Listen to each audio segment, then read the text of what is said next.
like to call this September 18th, 2019, or 2018 meeting of the Lake Havasu Unified Governing Board to order, and we will start with a moment of silent prayer and reflection.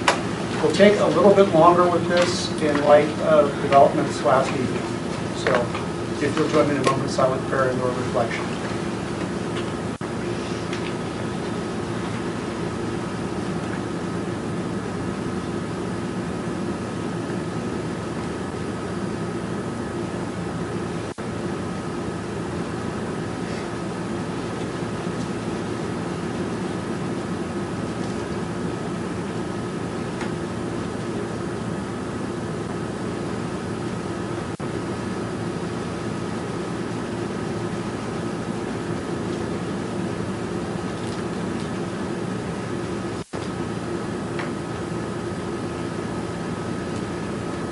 Terry, if you'll call the roll, please.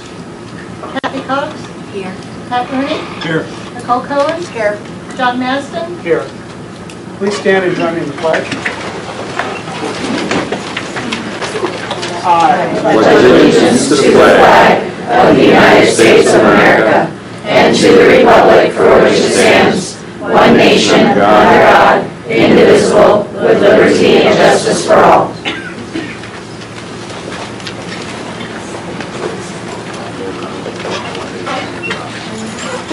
Terry, do we have any call to the public? No, we didn't. We'll start with item 3 then, which is recognition of visitors. Jet, you're first on the list.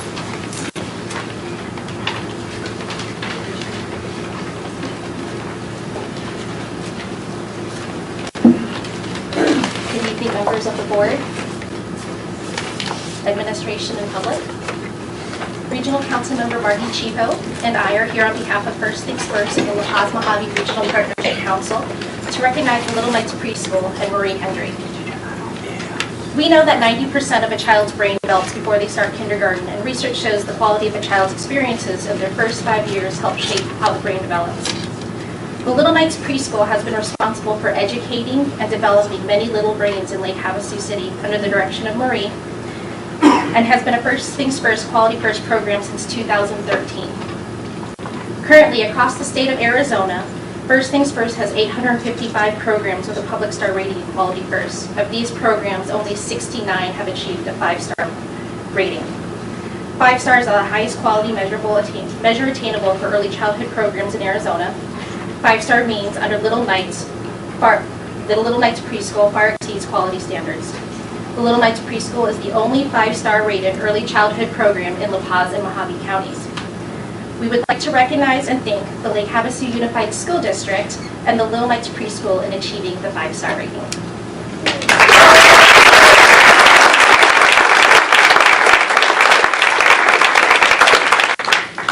Regional Council Member Margie Chivo would like to speak on behalf of the council.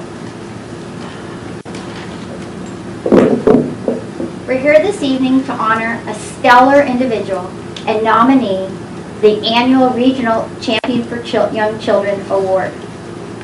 Marie Hendry is an example of excellence in action. She was nominated for this award because her accomplishments are significant, not only within higher education, but beyond, to the lives of countless families and children from birth to 5 and on into adulthood. Ms. Hendry's tireless efforts with the Child Development Associates Credentialing Program located at Little Knights have resulted in 18 young adults who left Little Knights with Child Development Associate Credentials, or CDAs. 5 Little Knight CDA credentialed professionals are now employed in local early childhood programs. Such accomplishments are noteworthy, but her impact reaches far beyond. Ms. Hendry has locally facilitated a county-wide First Things First funded early childhood leadership cohort, which gathers together the directors of early care and education businesses. She has demonstrated what leadership is and how leaders lead. Within this context, her expertise in credentialing has positively influenced businesses with a paradigm shift towards credentialed professionals and the verified practices that change young lives. A local employment ad included the term CDA preferred. Before Marie's efforts, simple licensing requirements were the norm. Leaders such as Marie Hendry personify the first things first mission of ready for school, set for life. When it comes to stars, as you have already heard, Ms. Hendry has officially earned an early childhood constellations, a 5-star rating for the Little Knights Preschool. On behalf of young children, please join the La Paz Mojave First Things First Regional Council in honoring nominee for Champion for Young Children, Marie Hendry.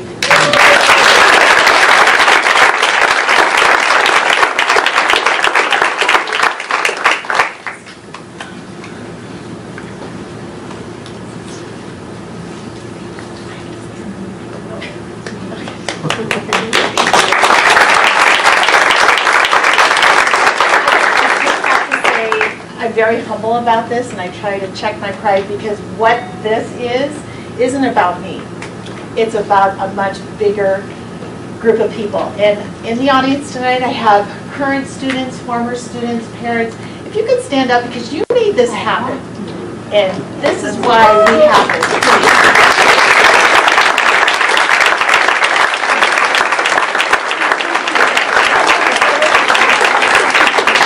So I truly believe it's a group effort. So without them, these pieces couldn't happen. And I'm very proud and say thank you to all that were involved, and to Margie, who's been a great help in this effort, and all the support that have gone on. It's a rigorous process. Very tired, still tired. So thank you very much.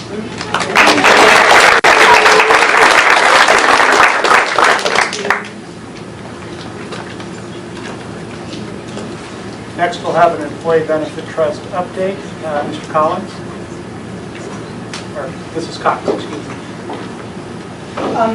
I'm going to have Mr. Collins and his group also come up.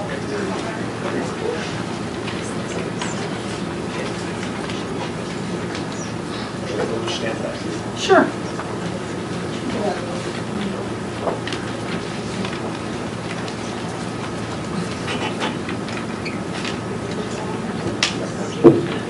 President Masden, Superintendent Sire, and other members of the board, thank you for the opportunity to come and do this sort of an end-to-end review. That's small, but just might have to make it a little bit bigger. The reason why I had asked to do this review, because I need that.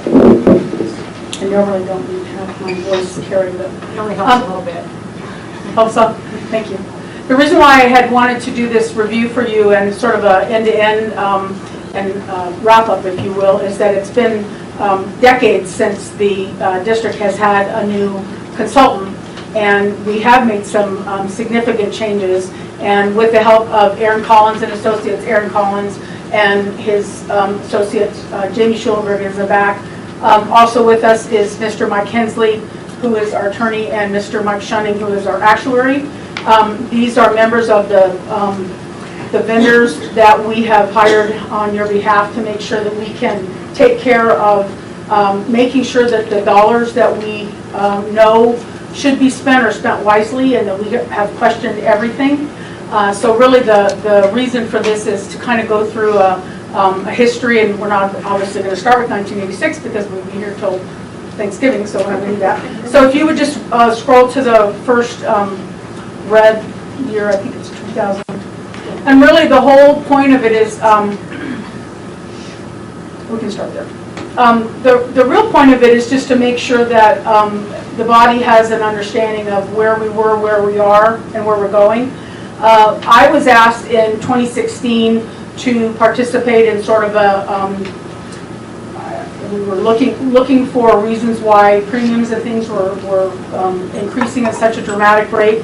And I'm going to leave this Excel spreadsheet with Mrs. Fleming, so if anyone wants to have a copy of it, we can certainly make it available. We can put it on the website, however we want to do that. But it does have a history of what the premiums have looked like and the people that have represented the EBT. One of the things that we found out when we went through this whole process, and we weren't aware of it until Mr. Hensley found out, was that a lot of the, well, all the contracts prior to, actually this last year, I guess, were void because they were done behind closed doors. And so that was a huge eye-opener for me. But the point of it was that we continued to see the premiums go up. We didn't know why. There was a significant change in 2011, 2012 because of the onboarding of the clinic. But remember that in 2008 was when we stopped seeing additional premium dollars. And as you'll see, if you go through the spreadsheet, you'll see the premiums are stagnant for year after year after year. If you'll scroll to this way, yeah, and just wait till you get to the red part. And go up just a little bit. What you'll see if we go through these is really there's a lot of information, and I'm going to ask that you just go and spend some time on this. The one big thing that we found out was that none of this information was at the district office. These are copies of all of the minutes for the last 30 years that we never had available. And if you haven't looked at these, I encourage you to do that because that tells the story and that tells why and where the premiums went and gave us some more information. There were also no copies of any of the contracts that we had. Those were all in an office in Phoenix and we never got to see them.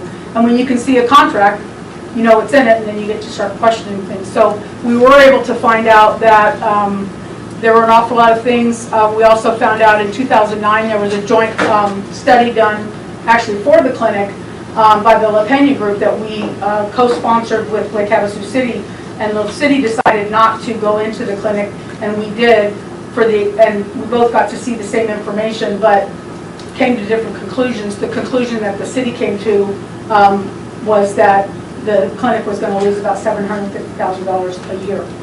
And ours, unfortunately, our minutes don't have anything that discuss it at all. If you go to 2010, 11, and again, just kind of going through the whole process, a big part of this is just making sure that we know where the dollars are and where some of the decisions were made.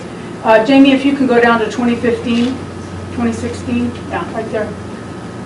This is really where I kind of came into the story and started getting asked questions, and what we found was that there was a huge increase.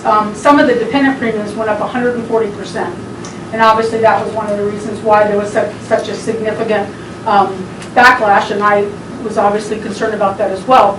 But what we found out was that there were red flags and there were things that were being said at the trustees at the time in 2016 that if there wasn't $1.8 million put in this trust in 2016, it was gonna be at a $0 in less than a year. So it was, I mean, the red flags were there, but they weren't being looked at, they weren't being adhered to. So that was really one of the biggest things that I saw. And the district was only willing to put in $5,300 for the premium, and we needed $7,200 per employee. So there was a huge change, there was a huge deficit. So it just continued to grow and grow and grow. If you go down a little bit, the rest of that, it basically just says that the plan that was voted on that year was actually the silver plan, and then the offer was supposed to be for the employees to give you the option to purchase at your cost the difference between the gold and the silver. But when the decision came to the board, and I still haven't been able to find a vote for that, but the decision was made that the district was going to fund 100% of the gold plan, and the difference between the premium of the gold from the prior year and the current year. And so we saw those 140% increases being borne by the district. So what we saw was the 301 money and the 123 money and all of those dollars that, in my opinion, and obviously I don't have any decision on where the money goes from the board's perspective or from the school district, but those dollars were supposed to be going somewhere else other than this account. And so we figured out over those periods of time about over $2 million. And even to the point in 2016, we knew that there was somewhere around $1.72 million in an account that was set aside for retirees, and that money was swept into this fund to pay for the premiums. There was actually a comment in one of the minutes, and these are mine, but there's copies of these available through the district. I think it goes back a year on the website, but you can get copies of them. But there was a comment that there were employees at that time asking for the clinic to be closed because they thought that the cost of the clinic was too high. So those are some of the things that we looked at, but none of that information was ever shared.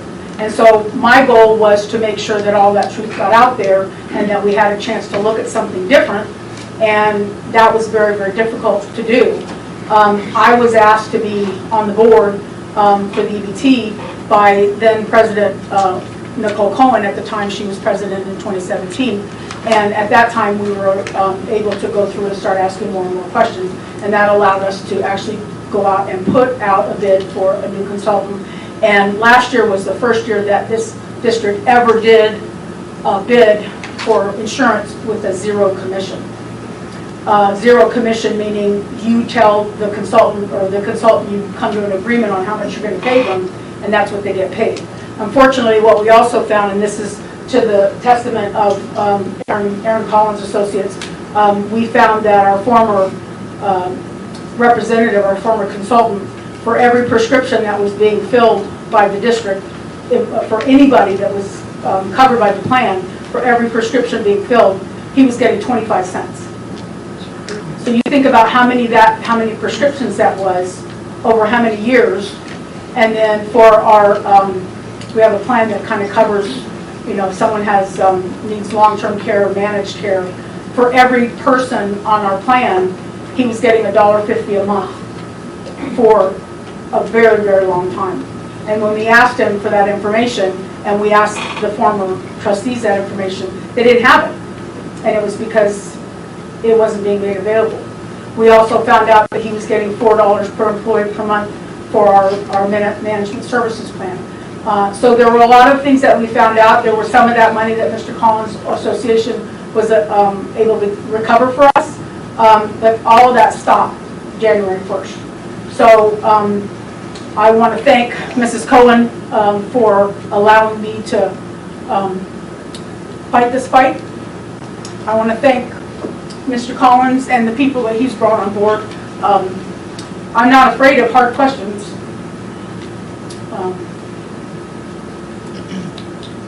Some of them are going to be hard answers. But I do know that there are people in this room and others that felt like they were deceived, and I'm sorry about that, because that was, I don't feel that I did that, and I don't think that I was ever underhanded or misleading. This district, in my opinion, and this obviously is my own humble opinion, has had more information about your insurance program than you've ever had. There's never been a time that I've been asked for information that you haven't gotten it, and I know that Mr. Collins and his group work all over the state, and they have a very high regard and reputation for our district, because Jamie actually lives in town, and is a local guy from Kingman. We call him local. Close enough. And Mr. Hensley and Mr. Shunning, you know, work in areas around here, but I hope that you will take time to look at this information. Knowledge is power. Most of the people in this room are educators, and you wouldn't sit for your credential test or exam unless you studied and you understood it. So look at it, ask questions. I think that where we're going and the direction that we're going is a positive one. I'm going to ask Mr. Collins to provide some additional information on kind of where we're going now, but I appreciate the opportunity, Mr. Masden and board and Mrs. Asire. I appreciate the chance to come and give you this recap. Not sure we'll ever do it again, but you got it, and I hope that we were able to serve you well. That's all I have to say.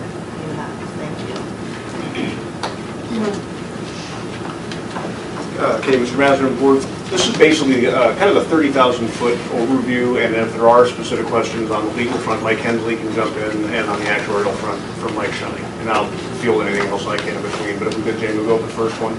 Again, just to introduce Jamie Schulenberg, who's hiding in the back of the computer and letting me take the heat. Jamie's the senior account manager. She's actually the front person working on the account. I'm actually in support of her. Aaron Collins, the founder and president of DCA. Actually, Mojave County success story. We were founded in Kingman 26 years ago, and now the largest in the state. So it's always kind of nice in our niche, and it's always kind of nice for the rural guys to go and work with the city guys and say we're the big ones instead of you. It's kind of fun. Mike Hensley, a partner with Jones Skelton Hockley, specializes in public entity self-funded plans throughout Arizona, and then Mike Shunning, likewise, has a substantial history going back to clients as large as the state of Arizona, Monty County, City and various rural clients in Arizona on the funding for their plans. Thanks, Jim. So the background, very quickly, is ECA was retained as part of a competitive process. Again, I think there were 5 or 6 firms that bid. We were hired in October of 2017.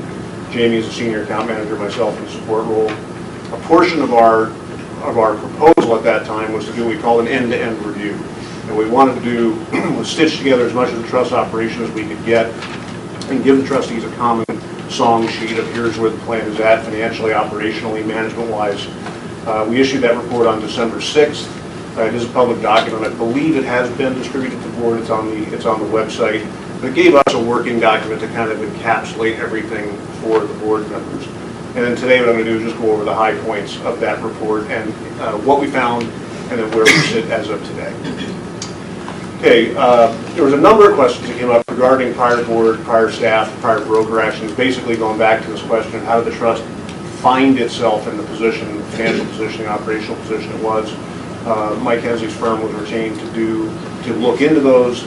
That investigation is nearing completion, and there'll be a separate report that'll go to the Board of Trustees sometime in the near future, probably the next 90 days or so.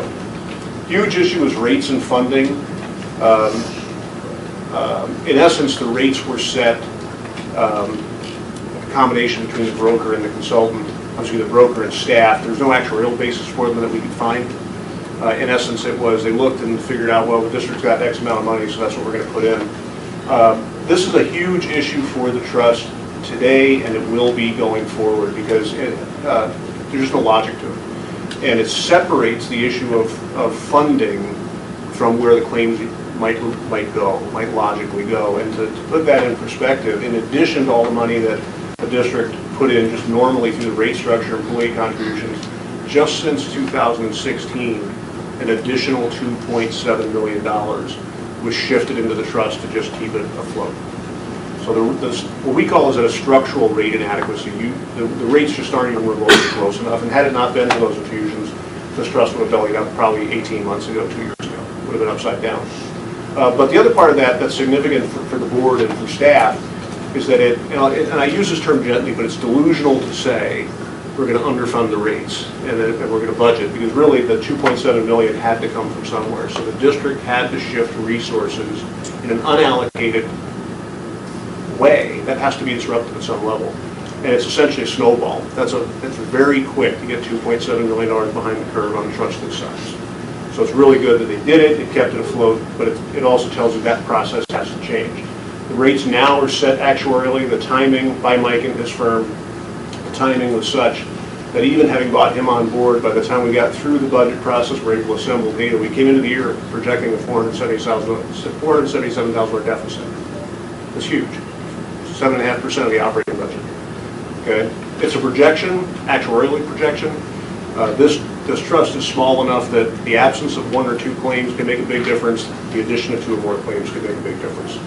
Okay, so that could have been it could have been 200,000, it could have been 700,000 or $1 million. Depends on how the claims go, but that was the projection. We were able to make structural changes to the plan starting in January that dropped that to a projected 69,000 for the second half of the year. Okay. Some other issues identified. We don't know how far back this went. The trust is 30 years old or 32 years old, but we saw no indication that any of the meetings having been conducted in public and subject to the open meeting law until 2016. It was the first time they went and actually started to post meetings and run agendas in the public forum. And what the legal impact that Mike Hensley can comment on is essentially all the contracts were void. Under Arizona law, if they're not moved and done in a public meeting, they're void. So every vendor contract was void. Okay? So we changed that, and we'll get back into where we're at with the contracts, but now every meeting is publicly posted, they're videotaped, the public's made aware, we run through all the open meeting law processes. Significant one, found no history of a fiduciary liability insurance policy ever having been in place. The practical implication of that, when you have a trust handling appeals of people's medical claims, there's no source of recovery for them. The district and the trust were on the hook. Okay? And people make honest mistakes. There's literally no place for them to go. We were able to get a policy placed in May. It runs for an extra 2 months, so it's a 14-month policy, and then it will renew annually from there. A significant one that really hit the trust hard in the prior years, the reinsurance, the stop-loss policy, did not include coverage for prescription drugs. That resulted in a loss of about $300,000 in the 1 year, just the 1 year that we tracked. That should have been covered by insurance, should have been collectible back to the trust. So when I say this stuff's not theoretical. These are significant monies for a trust of this size. The financial controls were extremely poor. One of our biggest hurdles coming in was trying to assemble the data from multiple sources because there was no single place you could go to get financial reporting that we could then pass to the actuary for use. In addition, there remains an unreconciled balance of $145,000. Between staff and the auditor retained by the district, they're comfortable that this is not representative of diversion of money, but the records are simply inadequate to actually get it allocated back to zero. It shows you, again, it's a pretty stark figure in terms of how bad the record keeping was.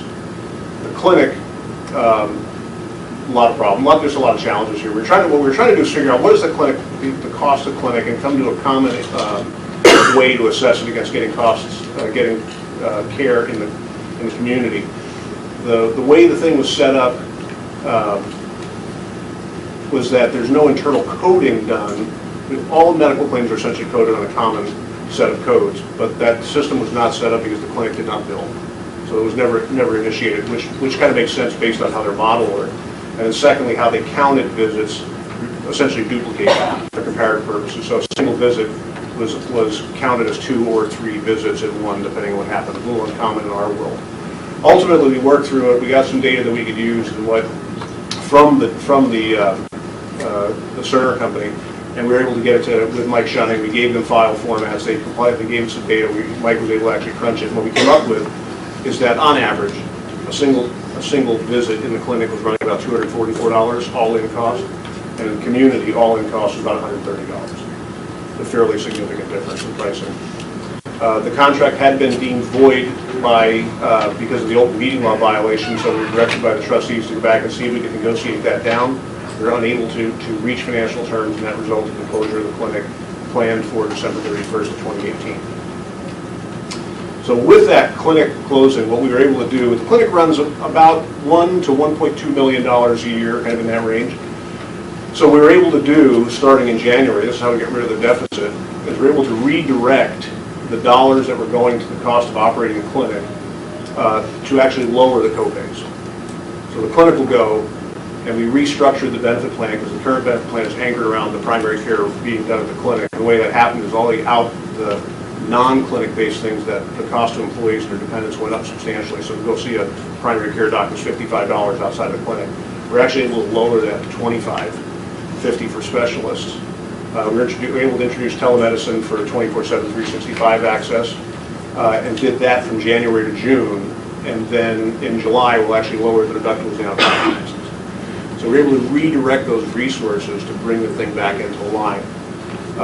We're planning on doing, when we coordinate with staff, we do a bunch of employee education meetings once we get everything, information, assistance, resources out in the community to work with. But the good news here is that they'll see a step down in their out-of-pocket expenses for office-related care starting in January and July. The deductibles and the out-of-pocket maxes will go down as well. Significant, be working with district staff on this one as we go forward, is to close that gap on funding versus expenses. I think what we can see based on the records that are there is that the trust operated here with some staff, but it never really got communicated back to the board, and the process of budgeting was just not connected. And the problem with that is that what you wind up with is that $2.7 million in additional resources being allocated and a trust that was in a declining balance. We have said that prior to coming in, we believe the trust would have bellied up within about 18 months. Just absent those, even in the presence of those transfers, and unless you did additional transfers, it would have been upside down again in about 18 months. So there is a structural funding deficiency in that trust. We believe the normal way to address that is you work with staff and you're going through the budget process to make sure that the rates are actually being funded through the combination of district contributions and employee contributions. And then some issues that we'll see coming up in there as we go through that is we know the district has expressed an interest in winding down that dependent subsidy that Marcia allocated, and then to get some of the dependents on those monies that may or may not continue in the 301 and the 123 funds. So the goal is basically to get it self-sustaining without having to infuse cash, without having to rely on transient sources of alternative tax revenues from the state. We still have 5 contracts that we're negotiating now. We hope to have these all done by, these are the last of the void contracts of Gilsbar, the Claims Administrator, American Health Group, Case Management, Emeritus Dental, Blue Cross for the Medical Network, and then Wisconsin RX for the PBM. So quite a bit of progress. I will tell you, I think the trust has come a long way in a relatively short period of time. But I would say the next year to 18 months we'll kind of finish off getting it back onto a more stable financial footing. So be happy to answer any questions anyone has. And also pass the baton to the guys behind me that are glad I'm up here. Just so that everybody in the room knows, Aaron, what is the copay for telemedicine? It's 0. The copay for telemedicine is 0.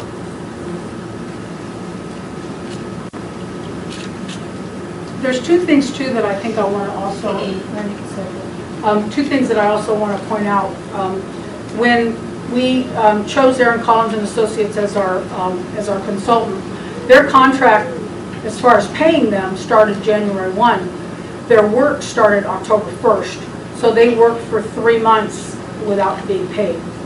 And they took literally, I actually weighed the suitcase that I gave you, Jamie, and it was 62 pounds of paper. And my husband was really glad to get it out of the house. He was not so happy to get it back. But so they looked through all of that for 3 months, so we appreciate that.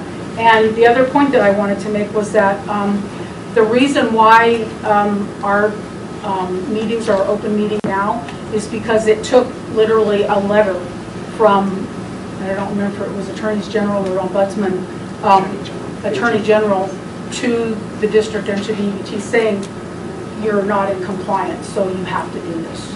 So if we hadn't had that legal power behind us, I'm not sure where we would be, but those are the 2 things I really wanted to make sure that we were able to point out.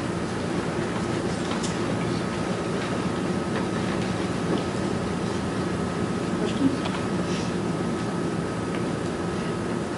I don't see any. Well, I'll let you guys get on to dress codes. Have a good time. We're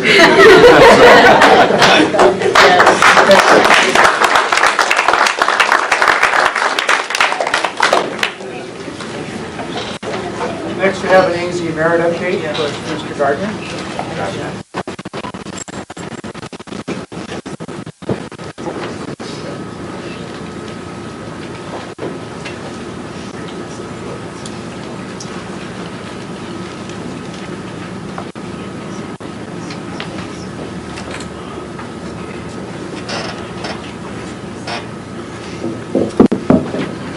I will try to make this short and sweet.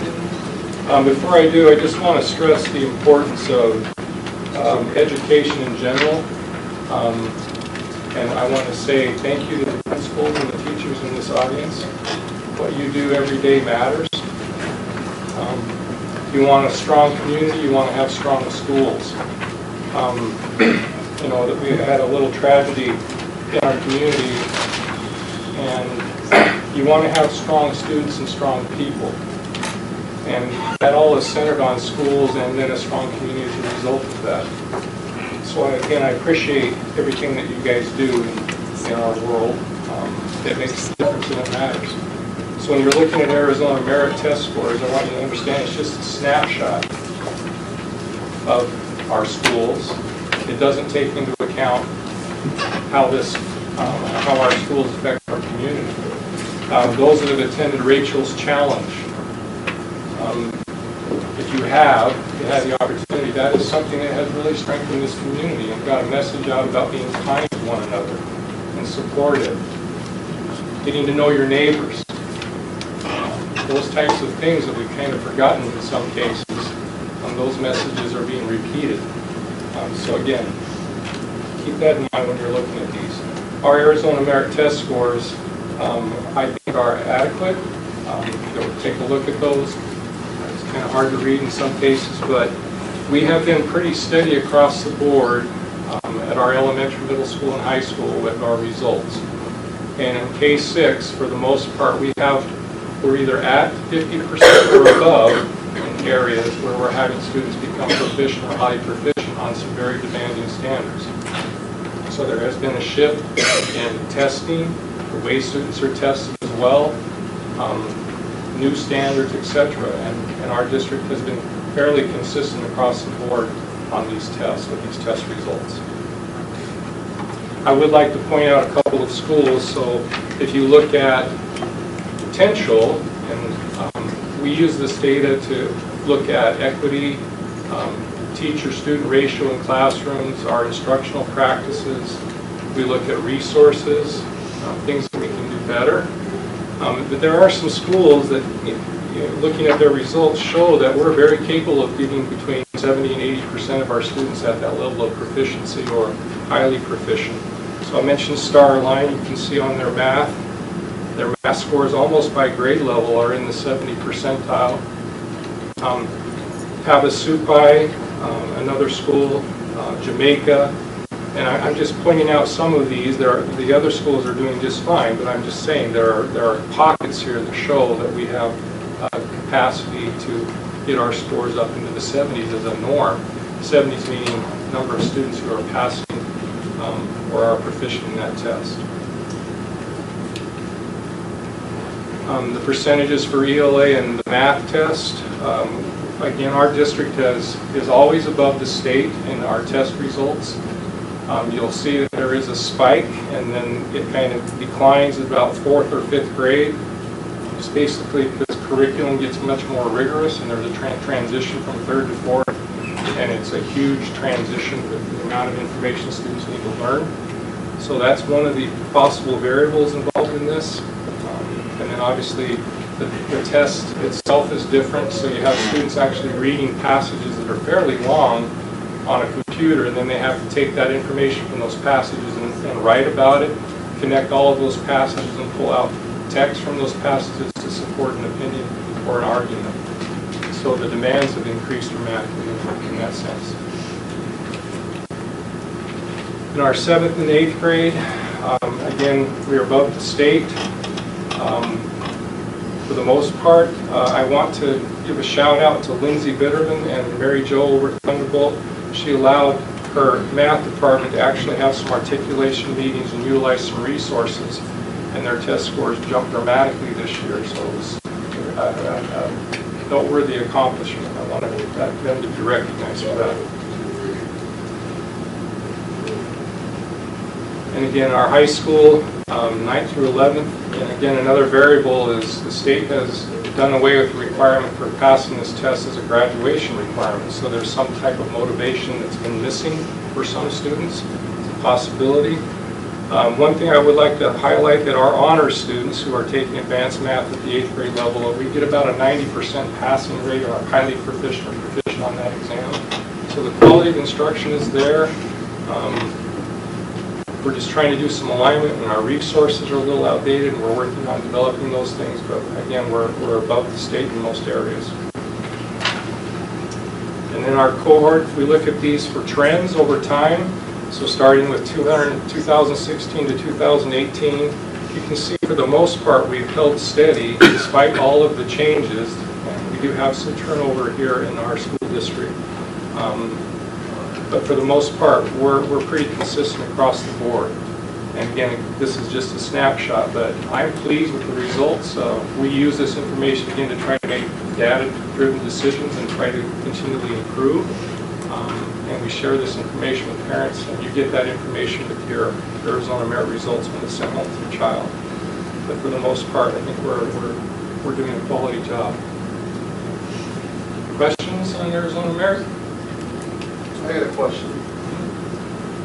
Are you showing some of these percentages of passing in the 20%? There are some, yes. And that's good because it's above the state line? No, I'm not saying all of these are good. I'm Well, sure you didn't use the word good. Excited? I said that we're doing a quality job. And Because it's above state? State line was pretty bad. Yeah, that's hard to keep it in. Oh, yeah. Okay. Other questions? No, but I'd like to make a comment. I appreciate the update, always do. But I just wanted to say, since there's so many people in the room, these tests, based on the research that I've done, are designed, in my opinion, to constantly create this crisis. Constantly. And when you create a crisis and you can show that our kids are failing across the state, then you can introduce more new products to fix that crisis. And I feel like education, just based on my research, and this is just my research that I'm happy to share with anybody, but this is by design. This keeps the $8 billion education industry going, because it doesn't change a whole lot when you're teaching somebody how to read or how to do math. So I don't understand why we have to reinvent the wheel. I can't come to any other conclusion other than we are creating this crisis on purpose so we can create products and services to fix the crisis. And as soon as we make the gains, just like in Ames, then we're going to change the assessment and the testing again, and then we're going to have another crisis, and we're going to have the 20%, and we're going to have parents upset, and we're going to have teachers, upset, and I just wanted to say I think the whole thing is ridiculous. But I appreciate everything that everybody does to try to meet the standards, but I've watched it for a few years now, and not a whole lot has changed in terms of the core, the basics, but we're finding a way to change it. My opinion. I actually have a question. I look at the numbers, and I kind of share some of the same concerns as the gentleman behind you. I see numbers that are low. So we're graduating students, and we graduate students out of our high school 90%. Based on these numbers, you would think that they were not literate. Doesn't a high school diploma mean that you've met a set of minimum state standards to begin with? And so how is it that these numbers don't reflect that we're doing that in our school, and yet our graduation and our curriculum are aligned to a state standard that forces us to graduate students at that minimum standard? I don't understand that. Well, I can kind of tell you from a student standpoint who was like around Ride and Win when it was introduced. Aubrey L. Harris. Me sitting at a desk, I was told that the test basically wasn't a grade and it didn't matter. So when you sit a child down and you tell them that they have to sit in a room for 2 hours on a test that doesn't matter, the last thing they're going to do is try. Because, it's... She's an honor student. I'm an honor student, yeah. English. Exactly. I was very low. I wasn't proficient in any of them, and I can tell you I didn't try on them because you're sitting students down and you're making them test by test by test by test. And it's right around finals time. We're cramming for finals right around that time. Why do we want to focus on trying so hard on a test that doesn't matter? That doesn't have anything to do with our literacy or how smart we are, our knowledge of anything. It has to do with the motivation given to this test, because there's none. So that's why. Well, I'll deflect the opposite direction, Kelly Wolf. My daughter's also in honors English, A's, B's, barely partially proficient on the state test, failed her math geometry exam, but is almost highly proficient. So there's something not right. Grades are not assessing the standard. I don't have to give a level of rigor, which the test does in my classroom with my grades, so we can graduate students. I'm kind of concerned with that statement. How can you explain a girl coming home from an honors class with an A/B but partially proficient on the test? Do you believe that she wasn't proficient enough to pass the test if the test was... I do, and I can show you the years previous, and I can tell you that she takes it seriously because she knows that it's serious to me. I also have her previous years that they've declined every year she's taken it. So that tells me that something is not correct in the classroom if she's getting A's and B's in honor roll, but is not being able to meet proficiency on the standards. That there's something missing somewhere being taught in the class. I'm not saying that we don't have good teachers, because we do, and I don't doubt that. But I don't know that we're pushing the kids to the level that this test is asking for. Well, I would just like to say that I don't put, I have no respect for these tests, and I don't want our students to be judged by these test results. I'm allowed to judge my child on her grades and her tests, and they don't match though. I understand that, but I will tell you that when students had to, in order to graduate, they had to do well on the test. Our kids did really well, and also the state offered 4-year college scholarships for students who did exceedingly well.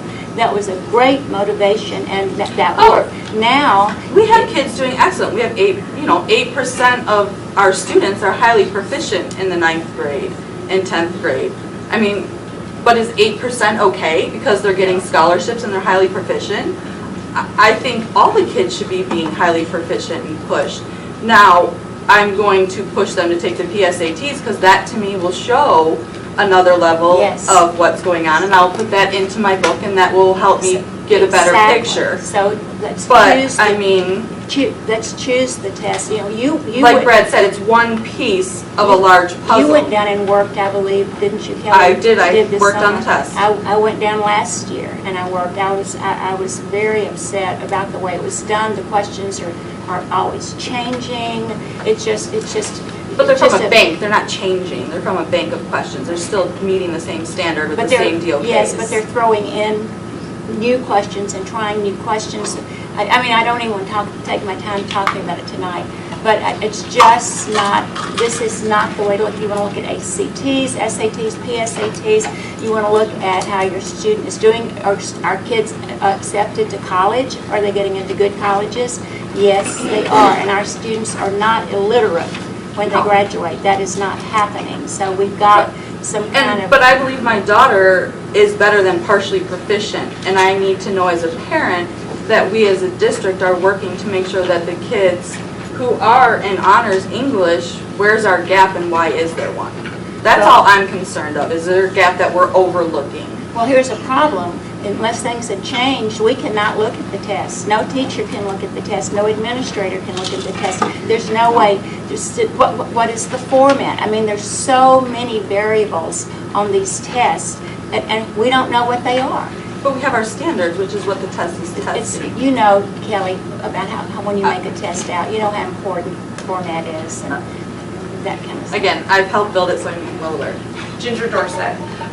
My daughter has grown in this school district. She is not in honors classes at her own choice because she didn't want to do them, basically. And she said I would rather be really good at a regular class than maybe like a C or a B in an honors class. That being said, and I'm not saying anything against you or your daughter, my daughter is passing these tests at the proficient and highly proficient level.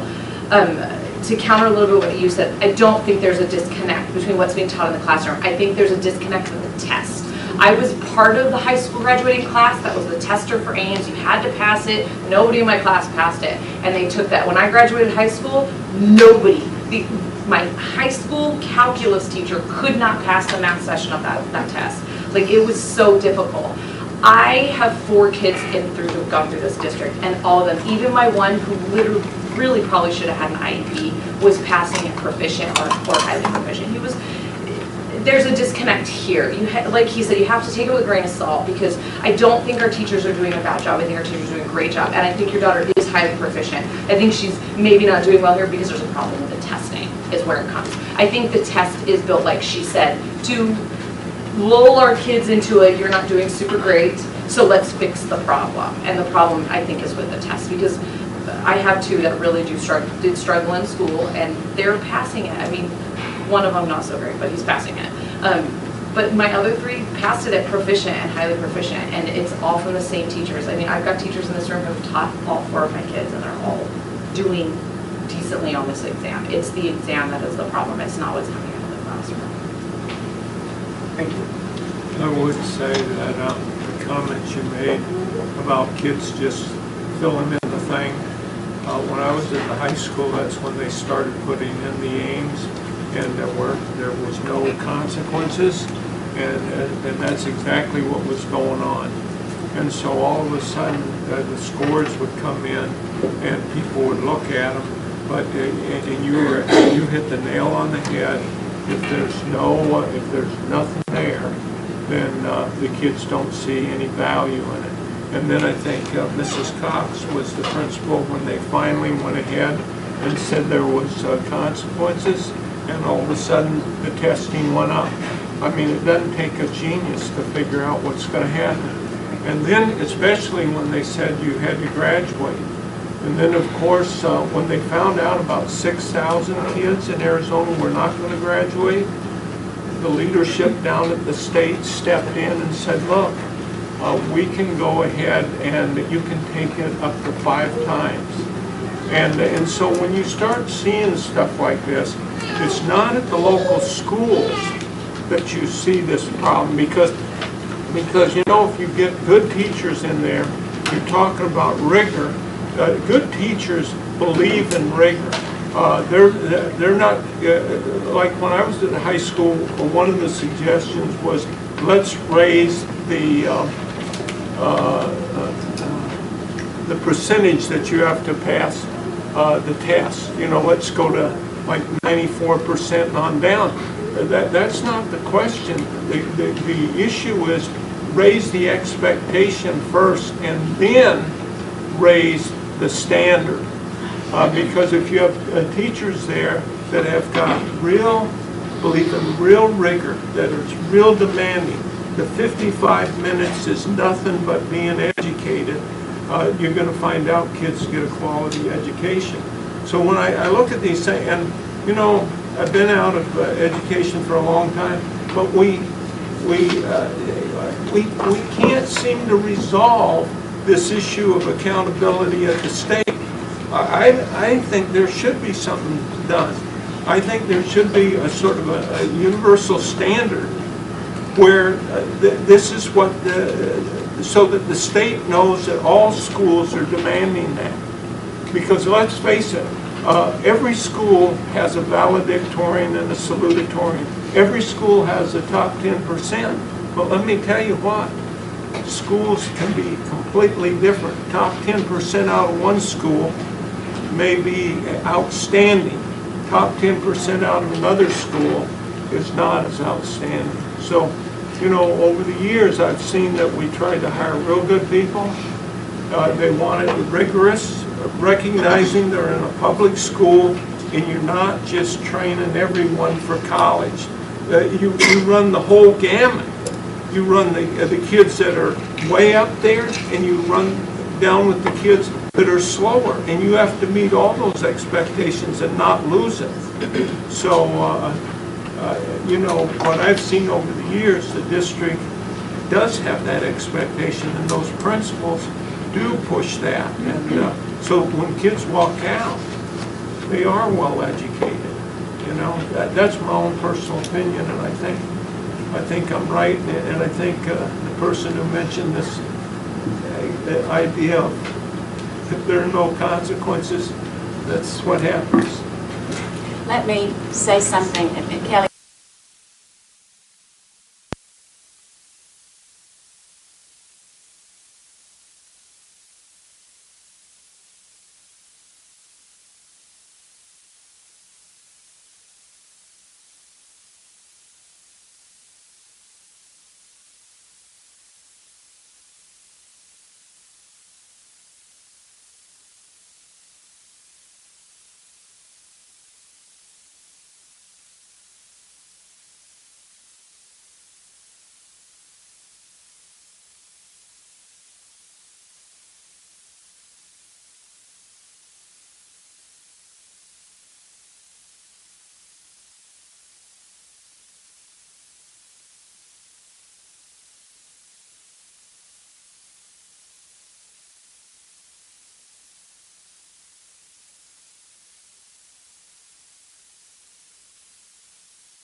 Great lead in, Board Member Cohen, about how I'm starting this off. Is first of all, we did, a month ago, at the last board meeting, we got notice that the Invest in Ed ballot initiative was taken on by the Supreme Court.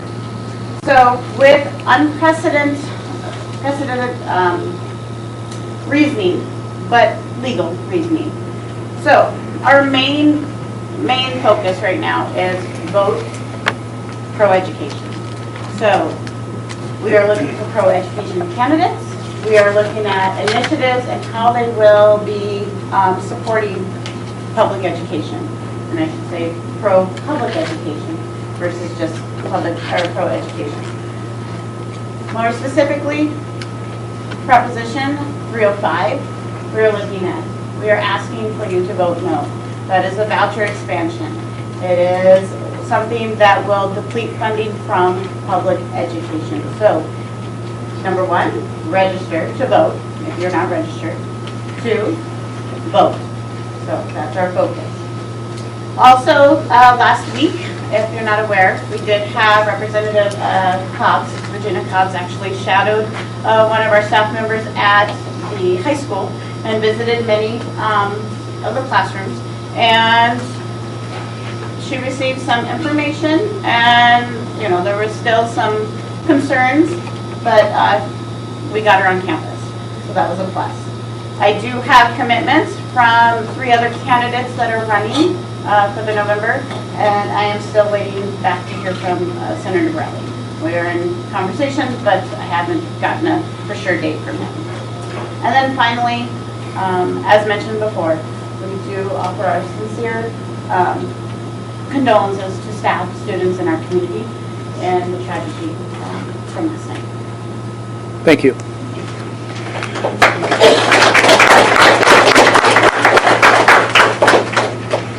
Moving into our agenda to item 4, I will entertain a motion on our consent agenda. I'll make the motion to approve the consent agenda as presented. Second. Terry? Kathy Cox? Yes. Nicole Cohen? Yes. Pat Rooney? Yes. John Maston? Yes. Old business, item 5.1, second presentation and review of revised policies. Superintendent Desire. Yes, thank you, Mr. Maston, members of the board. It is recommended that the board approve the second presentation of the revised policies listed below. These were revised per the Arizona School Board's Policy Services Advisory for June of 2018. There have been no changes since the first reading with one exception, and that was on page 23, the deletion of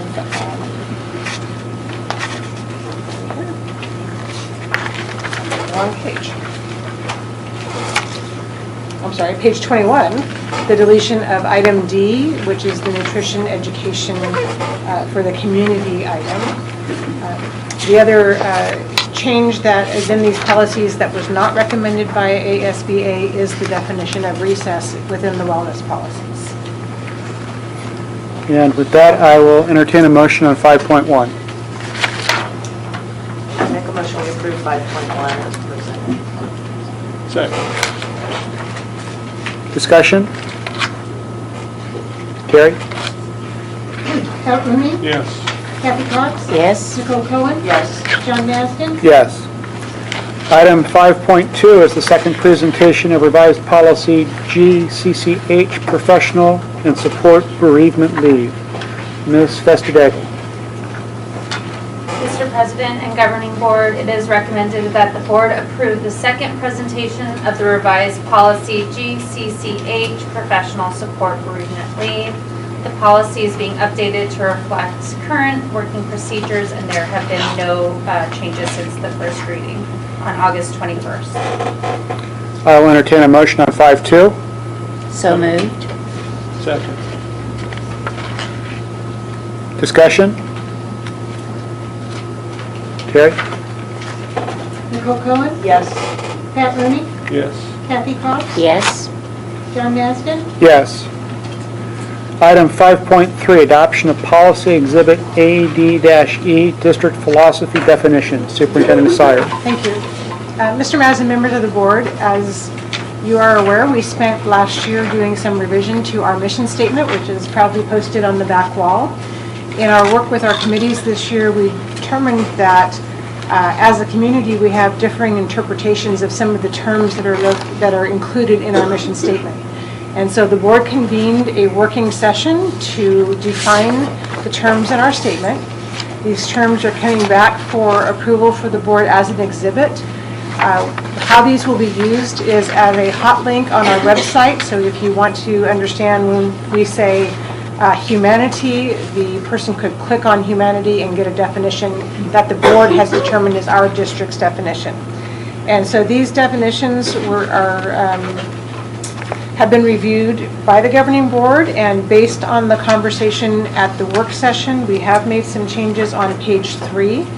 And there are some additional definitions that have been included per that discussion.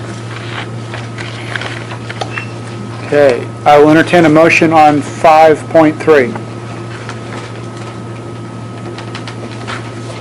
Make a motion we approve 5.3. Second. Discussion.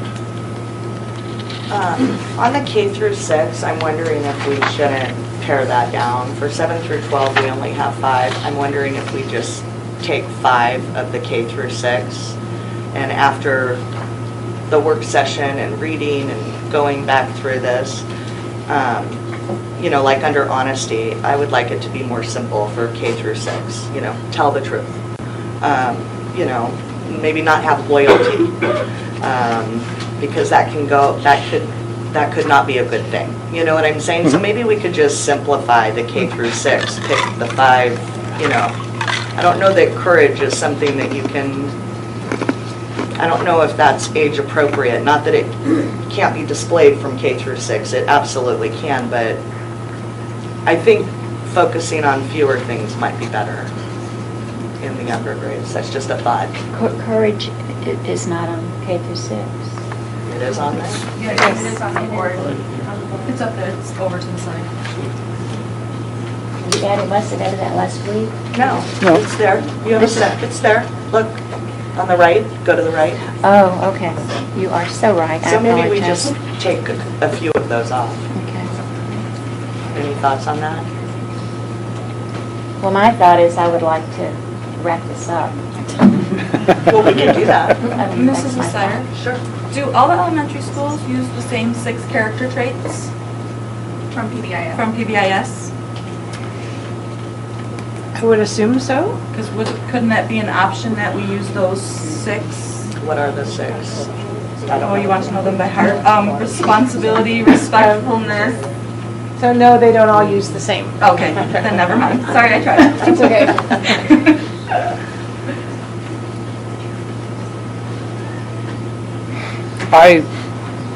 Would I be mistaken, Mrs. Cohen, in looking at this like building blocks? In other words, the K through 6th is where we start, and we add the 7 through 12 to the top of it as we go. Yes. And these would be goal-oriented and not things we would like to see, but not necessarily things that would always come out in the individual as they went from 6th to 7th grade. These would be things we would strive for. I'm assuming that's what we were all talking about. Yeah. My point is that if we are establishing more of a set of building blocks out of those, it may be beneficial to leave them as is. Okay. Just a thought.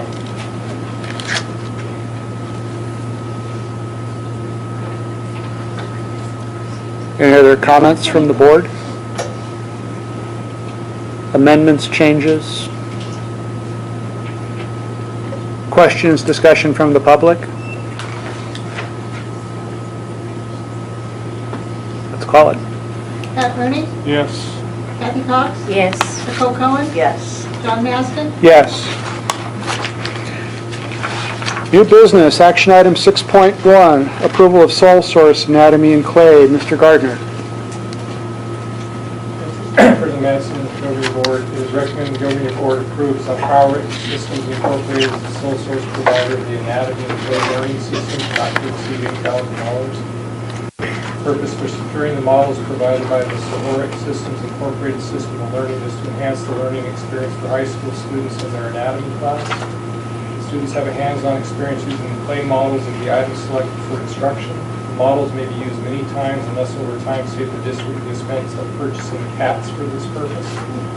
This is an alternative to the cat dissection to study muscles, as these specimens have become very difficult to procure and the lead time is over 18 months. We believe this is a great alternative to dissection of cats, and the science department will use the models to study other body systems in tandem with dissection. It is believed that this will benefit students, maximizing their learning by utilizing different media to do so. The models are built to last for decades, and the system works for all types of learning styles, including visual, auditory, and kinesthetic learners. Funding will come from Fund 482 of Rural Assistance, and this has been approved by purchasing. Thank you. I'll entertain a motion on 6.1. I make a motion to approve 6.1. Second. I do have a teacher that brought a model, if you'd like to look at it. Yeah. Better than a cat. Close to Halloween, too.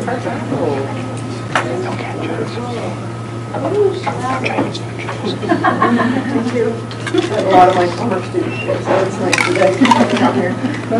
Thank you for allowing me the time to come today. I'm really nervous, I don't know why. This is the half of one of the models that we would be procuring. What it does is it eliminates any issues with allergies, I hate to get gross with this, but a lot of the specimens we get, they spend a few days cleaning off things that they don't really enjoy doing before they actually get to the muscles. So we could get right to it if we have these. Each one comes with 2 halves, and then they all come with the clay and the modeling for the clay, and they can actually, a lot of the kids really are into the kinesthetic part of it and not touching the muscles and the fat and all that stuff. So make no mistake, we're still going to dissect brains and hearts and things like that. But this offers the best alternative for lead time. The lead time, as Mr. Gardner said, is 18 months now. So we can't depend on, and even that can go out further depending on, now there's so many no-kill shelters, that's where they get the cats from. So the no-kill shelter option just leaves us with long lead times and not dependable sources. So this is what we're hoping to get funding for. It is an initial investment, obviously. These things last a long time, and the only thing we would have to buy every year is the clay. That's the only thing. These are supposed to last like 10 to 15 years.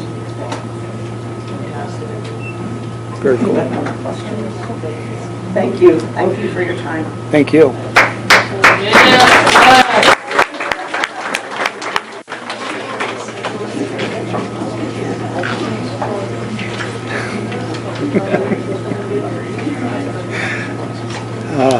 All right. Do we have any questions from the board on 6.1? Any from the audience? Kathy Cox? Yes. Nicole Cohen? Yes. Pat Rooney? Yes. John Maston? Yes. Item 6.2 is an approval of amendment to agreement between Western Arizona Vocational Education District Number 50 and Lake Havasu Unified School District Number 1. Mr. Murray. Mr. President, members of the board, it is recommended the governing board approve the First Amendment to the intergovernmental agreement between LHUSD and WAVE. The purpose of the agreement is to establish terms and conditions under which WAVE will provide career and technical education courses at satellite locations in Mojave County, including LHUSD. On September 20th, 2016, the Lake Havasu Unified School District Governing Board gave approval to an intergovernmental agreement between LHUSD and WAVE. The agreement is governed and interpreted by the laws of the state of Arizona and will be effective for a period of not to exceed 5 years with annual review. The agreement may be terminated by either party upon written notice to the other parties given no later than 90 days before the end of the semester. An amendment is attached for the board's approval, which will cover the 2018-19 school year, and the amendment was put in place. The verbiage was previously added to cover the lease purchase of the activity bus that we have, with payments made from CTEB funds, which was approved by the governing board in May of 2015. This amendment was approved through legal counsel. Okay, I will entertain a motion on 6.2. So moved. Second. Any discussion on 6.2? We all like our vocational education? Good. Any comments from the audience? I love it. Go ahead, Terry. Nicole Cohen? Yes. Pat Rooney? Yes. Kathy Cox? Yes. John Maston? Yes. Item 6.3 is the first presentation / review of revisions to policy KCD and KCDEA, public gifts and donations to schools. Superintendent Assayas. Thank you, Mr. Madison, members of the board. It is recommended that the governing board approve the first presentation of the revised policies KCD and KCDEA, which is public gifts and donations. Back in October of 2016, the governing board approved this initial policy on advice from our audit firm. There were very few crowdsourcing policies in districts, and so this was a first shot. We have revised that language now to include crowdsourcing. And then we also provided 2 exhibits, which were forms that would be completed in conjunction. In July, the governing board asked us to bring back some changes and suggestions for these policies. And so we are bringing back right now just the policy KCD and the first exhibit. The second exhibit, which is referred to as EB, is still under revision, and part of that revision will be determined by the board's action on this policy. And so what you will notice is KCD actually has no changes. The crowdsourcing paragraph is still valid. It's about halfway down the page. But then when you look to the KCDEA, what you will notice is that the definition of crowdsource funding procedures is included, and there were some examples. We have deleted the examples and added a couple of statements based on the board's conversation for the board to either adopt or revise. Okay, I will entertain a motion on 6.3. Make a motion we approve 6.3 as presented. Second. Discussion on 6.3? Any discussion from the audience? Okay, Terry. Pat Rooney? Yes. Kathy Cox? Yes. Nicole Cohen? Yes. John Maston? Yes. Item 6.4 is presentation and review of revisions to policy GCQE, retirement of professional staff members, and GDQC, retirement of support staff members. Mr. Murray.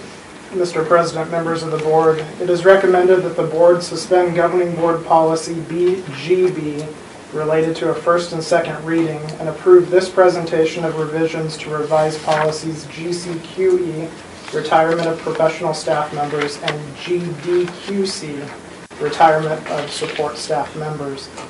Policies in our board policy manuals and at each of the district sites, including payroll and personnel, have the correct information. The district has been following these policies since dollar amounts were changed from $3,000 to $4,000, which was board approved on April 28th of 2016, with compensation package for the 2016-17 school year.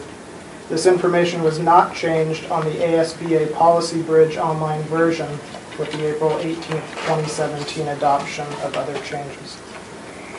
Okay. Thank you, Mr. Murray. I will entertain a motion on 6.4. I make a motion we approve 6.4 as presented. You actually have a motion there in front of you, a suggested motion. Okay. I move to suspend governing board policy BGB, policy adoption related to the first and second reading, and approve the first presentation of revised policies GCQE, retirement of professional staff members, and GDQC, retirement of support staff members. Second. Okay. Do we have any discussion on 6.4? We'll recognize Mr. Christensen from the audience. At the last EBT board meeting, someone had brought up the fact that they said back in the, I believe it was like 1994, going back 25 years almost, that the original policy was that the district would pay 100% of the retirees' insurance premiums. Is that Is that true? Does somebody know that? I don't know that it was 1994, but yes. But there was an original policy to that. Yes. So if there was a teacher who was hired prior to that, wouldn't, and if they fulfilled all the requirements here, wouldn't they be essentially grandfathered into that policy back then?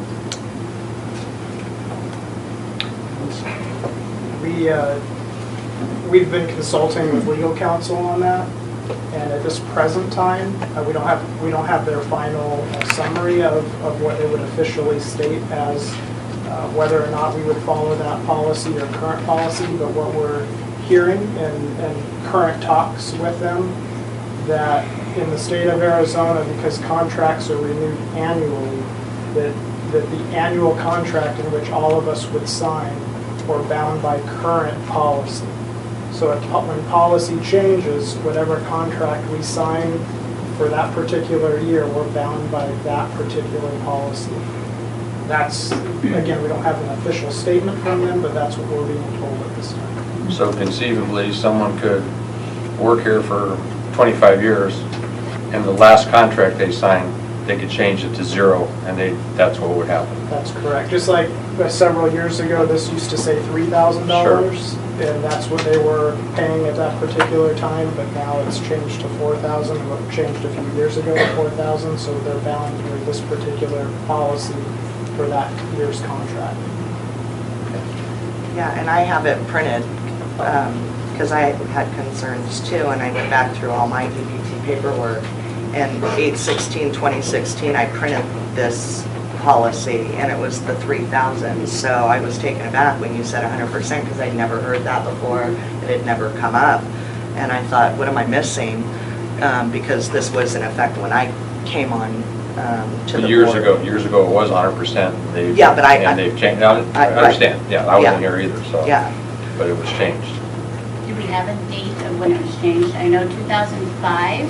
Sorry, Carol Markowski. Do we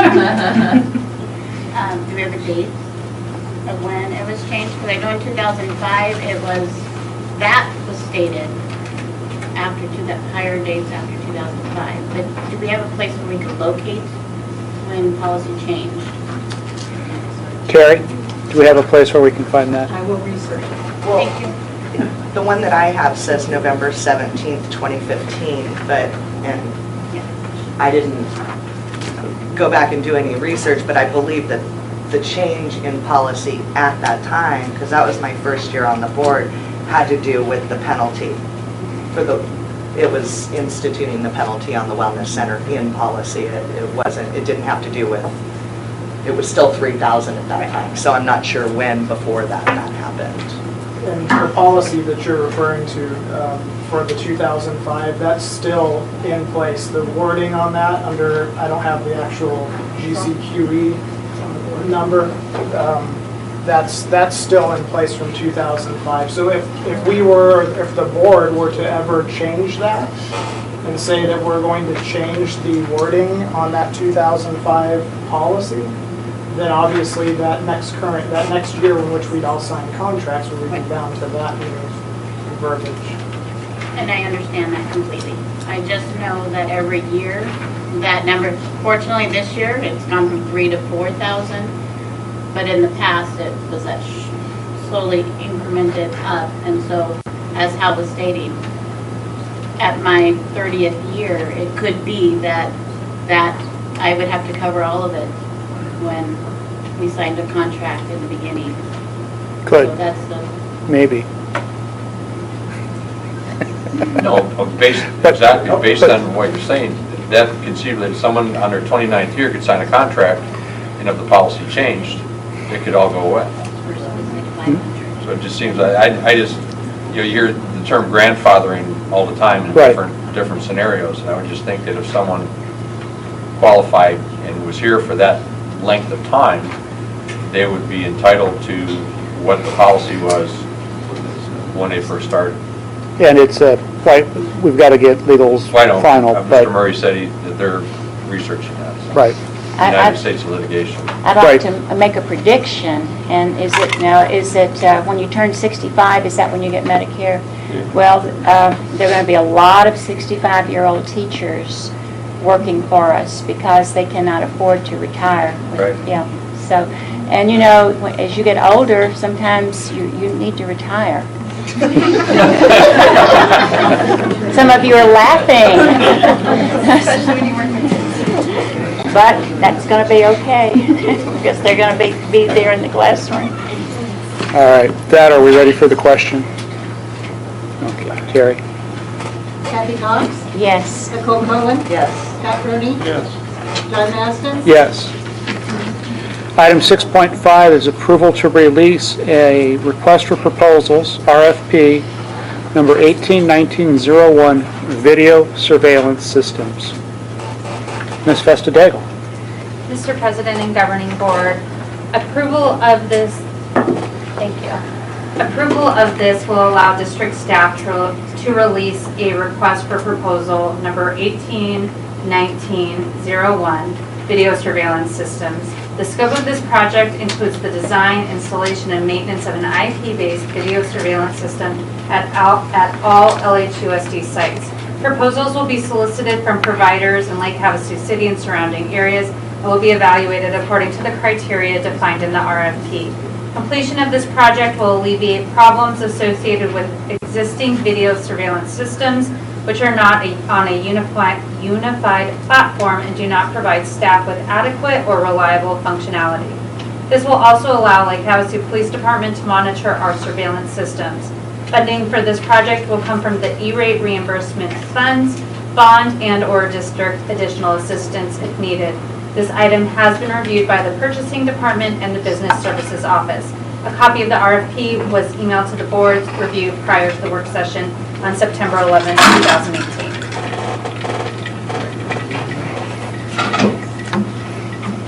I'll entertain a motion on 6.5. I'd make a motion, we approve 6.5. A second? Now, Jamie, is this going to be for all the sites you said? What, do you have any idea what that's going to cost? So what was put into the bond was roughly $500,000. It was roughly $500,000 was what was put into the bond. At the time, we had it staggered over different bond allocations, and we had bells and clocks and the phone system mixed in. We changed the way that we designed it because of the input from administration and because of recent occurrences, and went with the video system up front at first. How many cameras are we anticipating By site? in total, district-wide? In total? Just a rough number. Probably over 400. And is this because if we had increased vandalism or stuff like this, or what's I know security and all that, but what are? Can I feel that? I mean, this is in relation to both current events with just the state of the world, but yes, this is vandalism at schools. The reality is at the high school there isn't we're working on making sure that there's a video system, but it's just keeping students secure for all of what we have. So, and this, as I was looking at this will be tied right into the police department? Yeah, so there's going to be limited access, so we're working with legal to make sure that we're protecting rights at the same time as giving access when emergencies arise. Okay. To give you an idea, my company does cameras, and I can't bid this. I would love to bid this. This would keep me happy for a couple of months, but I can't do it. You're generally speaking, depending on camera, and the specification calls for somewhere between a 2 megapixel and a 4 megapixel camera system. And I would prefer a 4 megapixel output because it's going to be a better output. You're probably talking somewhere between $300 and $400 per camera is what your operating costs are going to be, and that would include wire. You could probably get a couple of good PTZs up at the high school in that budget amount. The ability for the police department, not on demand, but on an as-needed basis to come in and pinpoint things is going to be helpful. The other thing is we've got working camera systems at the high school. It's, Mr. Baker will tell you, it's bubble gum and baling wire that's holding it together right now. It works, but it's not great. And when we start talking about security as a whole, being able to document what's happened and having eyes on what's happening are your two most valuable tools in not only making sure that you remove an issue, but also that you start to get ahead of the issue so you have a better idea of what's going on in your schools. So I think this is a good idea. To give you an idea, 2 megapixel image sensor puts out a high definition picture. A 4 megapixel image sensor is halfway to 4K, and if you can get it to an 8 megapixel image sensor, look out, you've got a really great picture on your hands. So, what's the lifespan of these things? About 10 years, give or take. Okay, and then will we have it built in as far as maintenance? Because like you said, up the high, you can put in anything, and over a period of time, what happens is it isn't maintained because there hasn't been any funding for it or whatever. The RFP is asking for a warranty period, ongoing maintenance, and remediation. So there's a little bit of that built into the RFP. Reading the RFP, by the way, Mr. Baker, it's a really good one. I was very happy with it. It was a collaborative effort. So. Thank you. So I have a couple questions.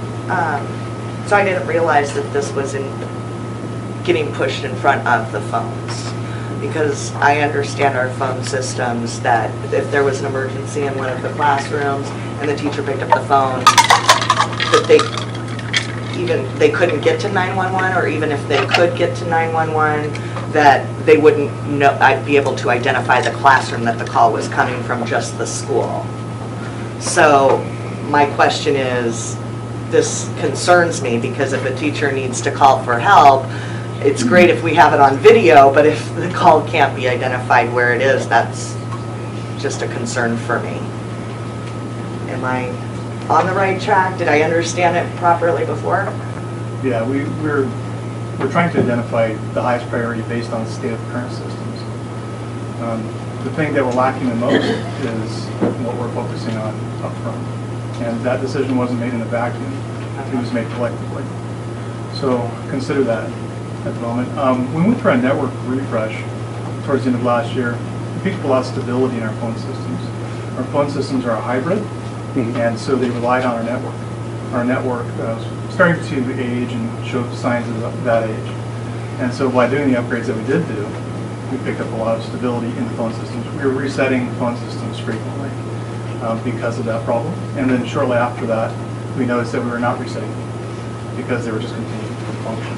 Because of the unrealized, or well, the newly realized stability. So our focus started to shift, because at that time, I certainly would have told you that phone systems would have been the number one priority. Again, that system is actually, it has its own issues, let's put it that way. They all do. The bells and clocks have issues. That's why we're sitting in the middle of a bond period right now, is because the majority of these items really needed that money a long time ago. And so we're trying to play catch up. And I'll be here a year in October. And I feel like I've been here for about 7 years. Because we're trying to do about 15 years worth of upgrades in a very short period of time. That's what's really happening. And I understand the reasons behind it, but it still doesn't change the task at hand. We're understaffed, we've been underfunded for a long time, and so what we're trying to do right now is make up lost ground. And the security system was identified as an area that was key for deterrence as well as for burden of proof. So if there's an issue that does occur, we can roll that video back and see those items, and then help unravel some of the items that go on at the schools, even day-to-day items. So it helps the administrators work at those sites and do what they need to do with the students. Is really what it boils down to. The phone system, you raise a good point, which is 911 with extremely accurate location to the IP of the phones. So it's one of the things that we're looking at for a future project. As you can see by this 22-page RFP that we put together, these can be very complex, especially when you're doing 9 sites. And I'm not saying that it's impossible for anyone to understand, but it is a very daunting task on the surface to go through and break it all out and say, okay, what are really the right things for us to be doing right now in each one of these projects?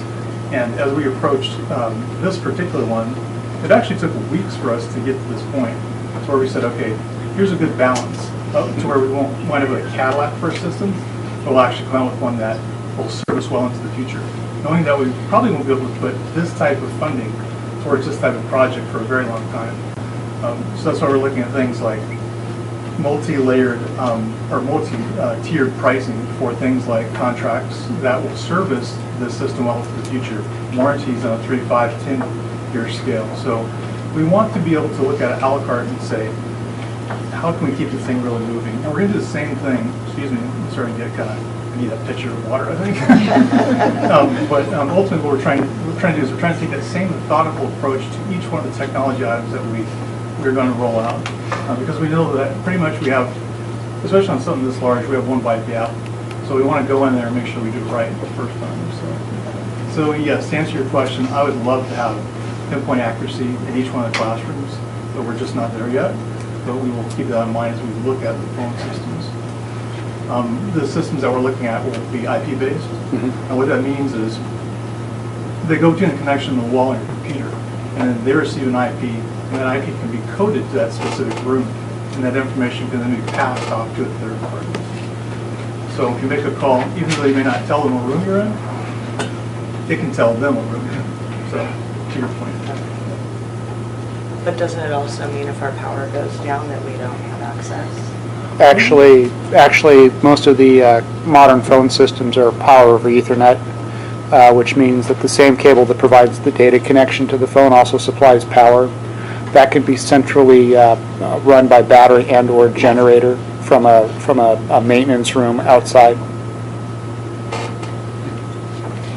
Our network refresh provided us with UPSs on all the major backbone switches, and so the majority of these phones would be attached to those same switches that have battery backups, and that's where they can have power phones. So probably 30, 40 minute run times and the power's out. So that's quite a bit of time. Thank you. I have one more question. So UBC videos online all the time. So will this, I'm sure legal's looking at it, and I didn't read it in the RFP, so are we going to ensure that whatever we capture on video is not released in any way, shape, or form in order to protect our minor students? Very good question. So the data streams that occur between the camera and the servers will be on site, and those data streams will be hidden or encrypted. Today at the high school, there are some issues there, and we've been addressing those issues where that stream is actually open on the network, and it should have never been designed that way. And so once we happened upon it, we set about correcting the problem.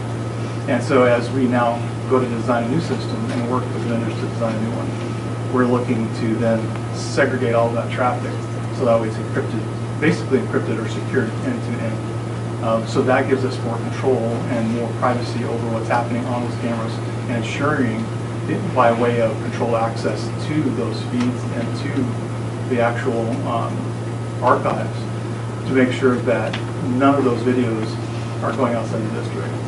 We talked about, and it's in here, which is the police department having access.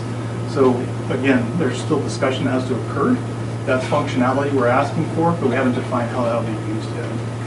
That's something you'll see in the IGA, or perhaps a new IGA with just the PD moving forward.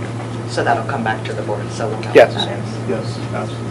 Thank you. That'll be that'll actually be discussed at our next city district meetup coming up here in just a week or so.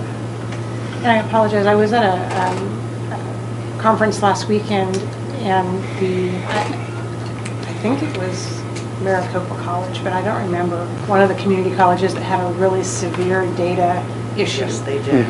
And so they have provided us a copy of their legal third-party agreement that covers specifically the privacy and so forth, and it's like 21 pages. But we will be looking at that as we look at our third-party agreement when we enter into a final contract in relation to anything that's related to data. And so we do have that resource. They did provide that to everyone. You had mentioned wired cameras, and with wireless becoming more reliable and the costs seeming to go down, are there going to be wireless cameras too, or do we have to do a bunch of wiring for the 9 sites? I would prefer to see it wired. And the reason why is anytime, no matter how good your encryption is on wireless, there's always a student that knows a little bit more than the IT guy. There always is, unfortunately, who will figure out a way to get a Pringles can antenna going and intercept that.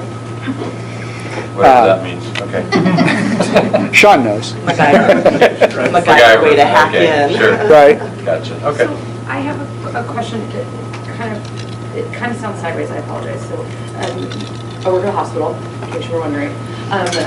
We have similar concerns about data breaches. You know, there's a lot of HIPAA violations similar to FERPA, you know, same. We use a lot of advanced technology at Sunrise because we're at Sunrise in Vegas. One of those is encrypted phone lines, similar to what he's talking about with encrypted lines. But our data lines and all of that stuff is plugged into a backup generator, because you made a very good point. What happens if we lose power? We only have the power in the phone lines. If the power, you know, God forbid, worst case scenario, somebody comes in and tries to do mass shooting at our school, they cut the power line. At the hospital setting, we have our power line, and we have a backup generator. There's those red plugs you see on the walls. Those are plugged in the backup generators.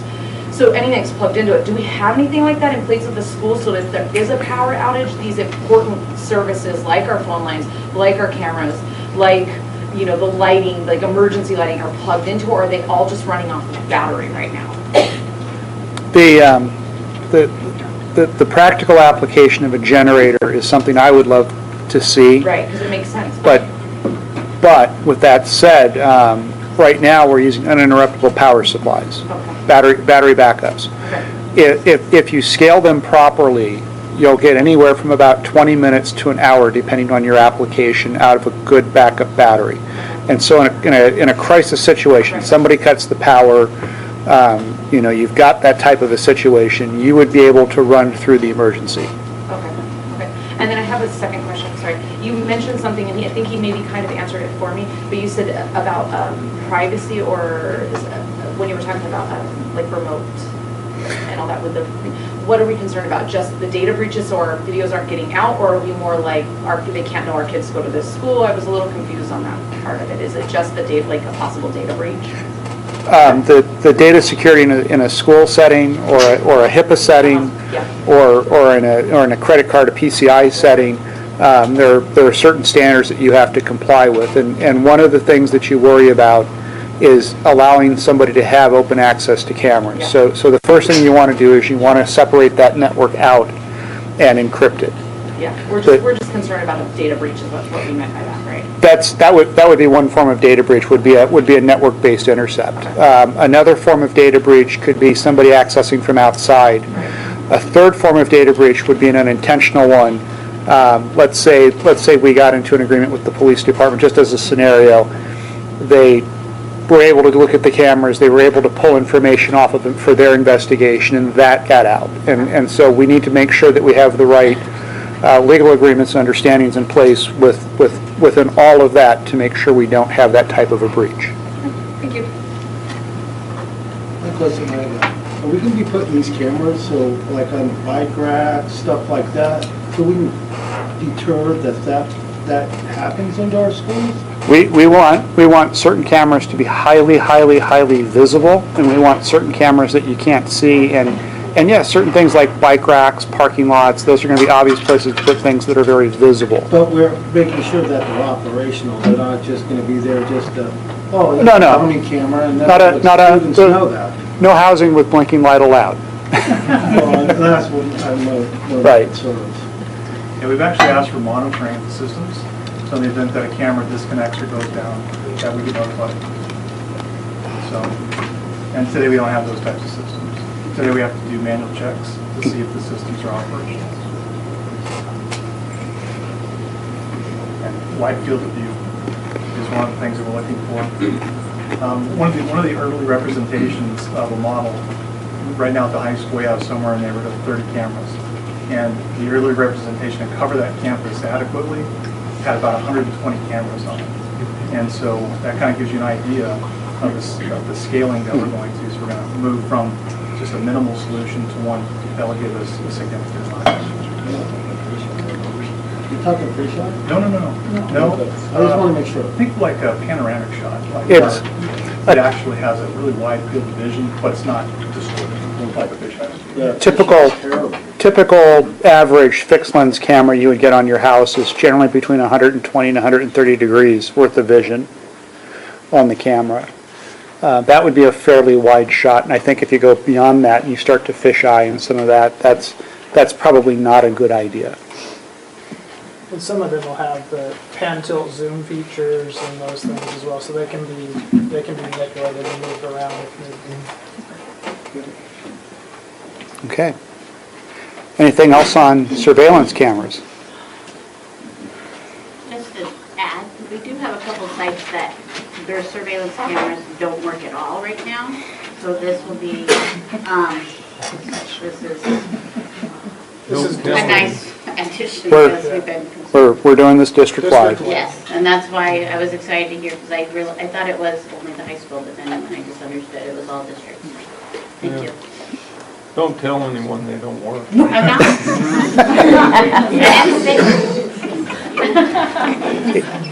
I'm pretty sure the monitor was just on the blink that day, Carol. Okay, Terry. Nicole Cohen? Yes. Kathy Cox? Yes. Pat Rooney? Yes. John Maston? Yes.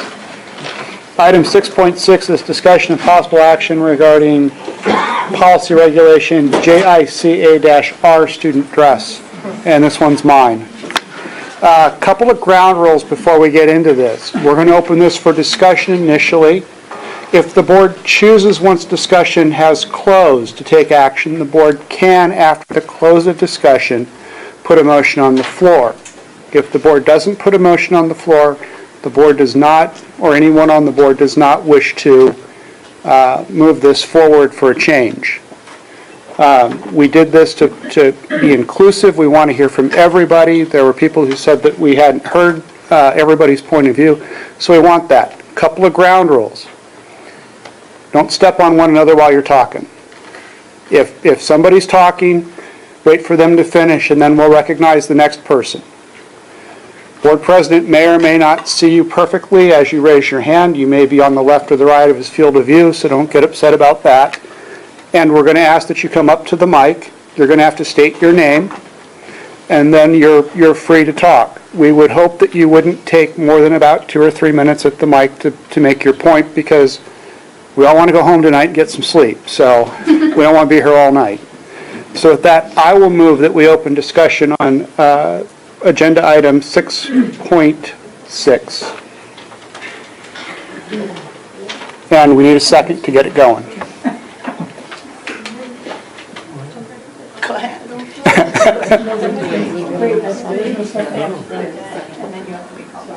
Second. Okay. Now, let's start a line. We'll let Ginger go first. Thanks, sir. Are we like an actual line? Yeah.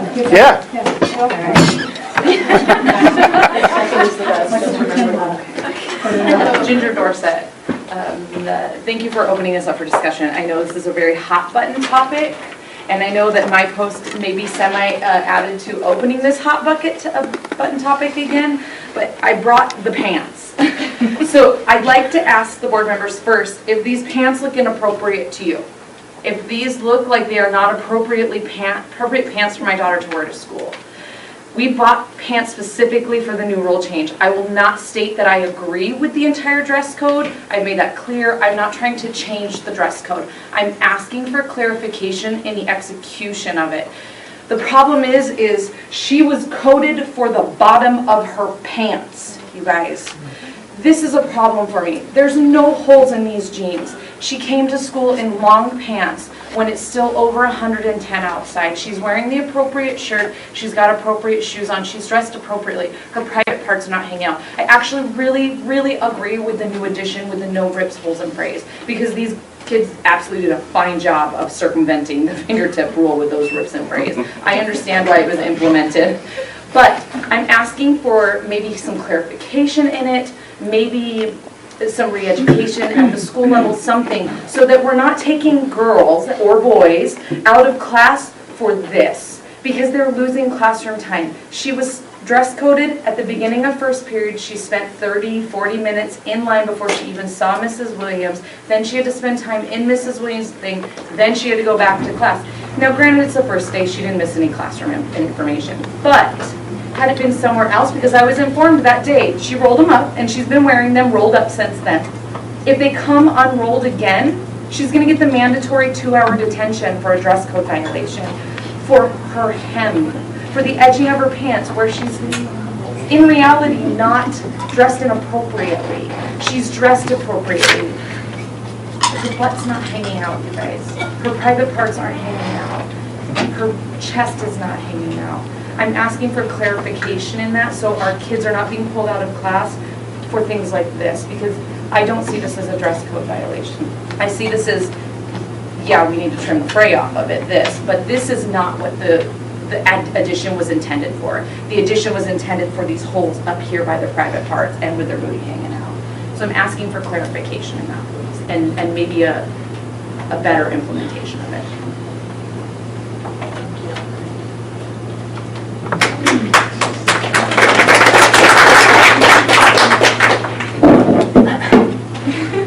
Gabrielle Harris, senior at LHUSD. I've been in the school system for about 13 years now, and I just like to address an issue. And the issue is not the dress code, the issue is the fact that there's more of a distraction now when I walk into my class at least once a week and I see the boy behind me with a rip in his pants right here, but the teacher's not doing anything about it. That's when I'm more distracted about. I wasn't distracted when all the girls in my class had rips in their jeans. I was still learning. I wasn't sitting there going, oh my God, oh my God. I wasn't, and I can promise you that. And I've had plenty of jobs. My mother prepared me for the workforce. I just got a promotion and a raise at my job that I've been holding for a year now. I've worked with ASA softball for 3 years now, going on 4. I'm going to be working at Mackay Cafe 2 years on the 26th of November. I know how to work, and I know how to dress properly for my jobs. I'm 17 years old. Mind you that. 17. Let's just put that out there. Going on 4 years at a job. And I'd also like to read something that I wrote up. It's going to be my closing statement. I hope you can just pick at it by yourselves. If my history books can't teach me past 2007, why are you so focused on how my holy jeans won't get me to heaven? And while you focused on the length of my sister's shorts, the square tiles of J Hall ceilings fall apart like my childhood forts. And when you don't seem to give a damn about my education, I become more convinced that you're too slow to keep up with this nation. So why should I keep you in place when you can't adapt to change, Mr. Hypocrite? Isn't that what you want me to do? Isn't that so strange? My body is not your experiment to see how far you can test these limits. You do not wear those big boy shoes, no, you will never fit it. So go back to home where you have control.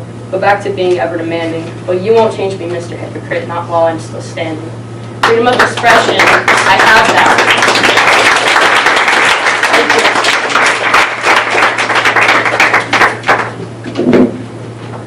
Hi, I'm Nicholas Kuda. Sorry. Could you say that again? I'm sorry. Sorry. I'm Nicholas Kuda. You can pull that out of there and hold it if you want. There you go. Thank you. So, hi, I'm Nicholas Kuda. I'm also a senior at LHUSD High School. And if I spoke in front of you guys the first time the issue occurred, and I specifically remember something that John Masden said during our discussion about how the board reflects the will of the community on certain topics. Do you guys agree with that, or yes? We're the community's elected representatives, yes. Okay. And I know that you had tried to use social media to gather what the community thought, and that sort of backfired. So I took it upon myself to try and gather community feedback as well. I created a Google form, and I spread it across social media. Some of you guys may have seen it.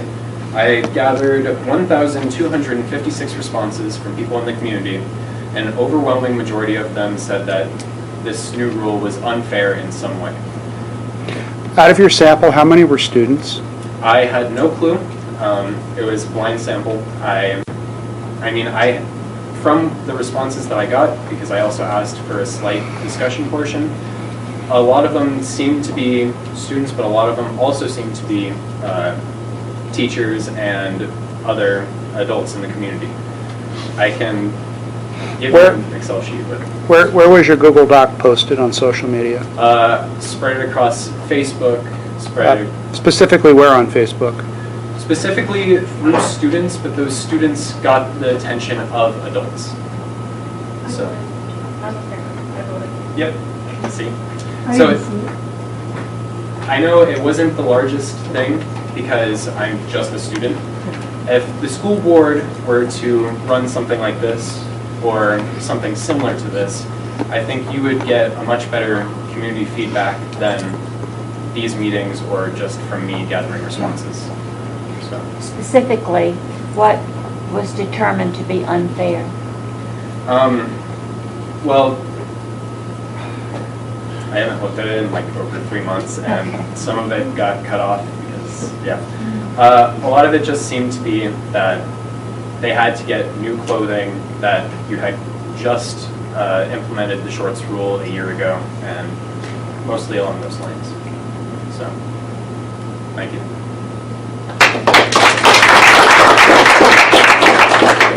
Hi, my name is Tatum Brockamani, and as student body president, I felt compelled to come address the issue. I would like to start out by saying that on the first day of school, a friend of mine was pulled out of class because she clearly had no rips or frays down her leg, but she did have the hem was frayed at the bottom. And she actually got pulled out of class to the office because another teacher had seen her and didn't address her in that moment, but actually wrote an email to the front office. So not only that, but she could have gotten a pass that asked her to come at the end of class, but instead she was pulled out in the middle of a reading assignment to go to the office immediately just to get her jeans rolled. So not only is it then affecting what you wear and how hot it is, but she's being pulled out of class in the middle of learning and at the middle of the reading assignment to just roll up her jeans. I would also like to address spirit days. As student council, we like to come up with fun spirit days that everybody can participate in. And I understand that the rule of having no frays or holes was made in order to teach students how to be college and career ready and professional. And on a day that is purposefully wacky and fun, I don't understand why students would have to dress professionally. So that's one thing I wanted to address. If you didn't change anything out, I would hope that you at least consider that. And finally, I'd like to say that most of our students at LHHS are involved in DECA, FBLA, FCCLA, and Skills USA. And after going to many, many competitions throughout the year, I know that there's one or two people that may ruin the rules for the rest of us, but most of us know how to dress professionally and when it's necessary to dress professionally. And I just feel like school, at a public school, that's not the place you need to dress professionally. That's the place where you need to dress comfortably, ready to learn, and not necessarily professionally. Thank you.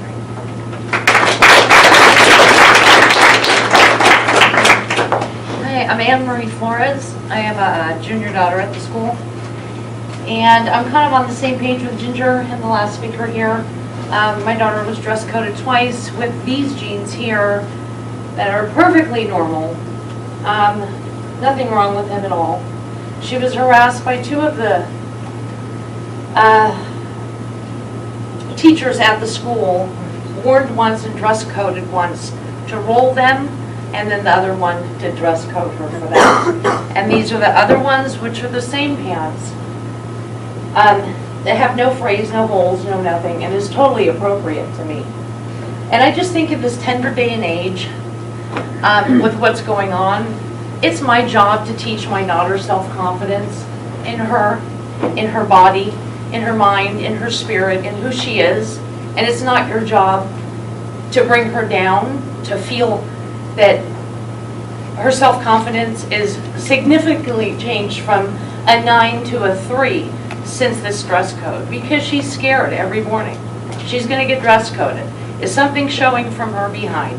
Is something, and she's very responsible. And she's a good dresser, no holes, no nothing, doesn't show anything. So it's my job to teach her that, and I just wanted to say it's not anybody else's job to bring her down. And my condolences to the family from the tragedy that happened. And that's that. Thank you. Thank you. Amber Taylor. I have a couple points. First, I'd like to make, I keep hearing the words being thrown around.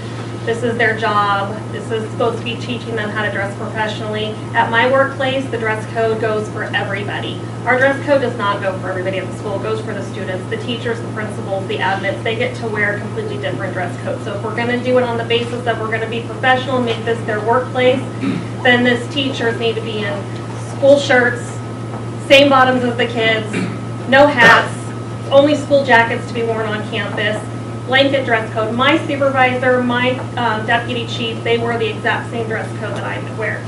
Second point, the phrase on the hems of the bottoms, this is the absolute ridiculous. I would be dress coded with the pants that I wore into court last week, which was complimented by the judge of being very nice pants. Why? Because I'm a short girl. My back of my leg, it gets frayed. I'm not going to buy a new pair of $60 pants to wear into court once every 3 months because the fray gets bottom on the back. It's not keeping me from doing my job. It doesn't keep me from looking professional. It's because I'm a short girl. That's what happens. Third, the kids that broke this dress rule 3 years ago broke this dress rule last year. Continue to break the dress code this year. The kids that followed it 3 years ago, the kids that followed it last year, they're continuing to follow it. They wake up agonizing over whether they're going to get dress coded. My one daughter refused to wear a purple shirt today because she swore she was going to get dressed, or a blue shirt today because she was terrified she was going to get dress coded. She wanted to honor Hannah, but she was terrified of the consequences. We have a problem when our kids are scared. Last point is, this rule could be simple. Fingertip length shorts, no frays above the knees. Plain and simple. Easy, done, but it needs to be enforced. I was there at Parent Day. I watched a girl go for the entire day with her butt hanging out. Not one teacher dress coded her, but we're dress coding kids on those pants. It is unfair. It is not across the board, and it typically is certain students who are either related to, friends with, or whatever to certain people in the community. If you're not going to be fair, you need to just knock it off. These kids are good kids. These kids are awesome kids. We saw the community come together. Our kids are amazing. We have a 90% graduation rate. I work with drug court and GIPS kids. My kids are awesome. They're amazing. They've had hard times, but you give them encouragement and you don't focus on the little things and you fight the big fights with them and you let the little stuff go. They rise up and they are awesome. And we need to start giving our kids more credit than what we do.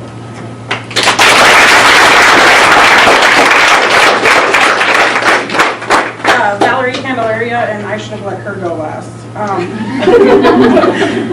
have a niece that attends the high school here. Her mother and I read the new dress code before we took her specifically shopping for appropriate bottoms. We purchased several pair of leggings that had cute manufactured in designs below the calf. We bought several pairs. The first day she had no problem, no dress code. Second day she gets a detention, no warning right off the bat. I guess what we're asking for, again, is more clarification on what you determine a whole, because there were several administrators who her mother emailed that said that that doesn't constitute a whole, and then other ones that did. There was no phrase, there was nothing inappropriate, there was no private parts, yet this good kid, this good cheerleader, this young lady who's been volunteering with me in the community for 3 years is serving detention instead of cheerleading or doing her homework or volunteering in the community with me. This wasn't intentional defiance. This was an oversight. on what we thought was a whole. We thought they were cute, appropriate, and now she's in trouble, and she's also a good kid, so. We don't think that these kids should be having to pay a price for not clear. We understand holes, but cute designs, it is what it is. Thank you.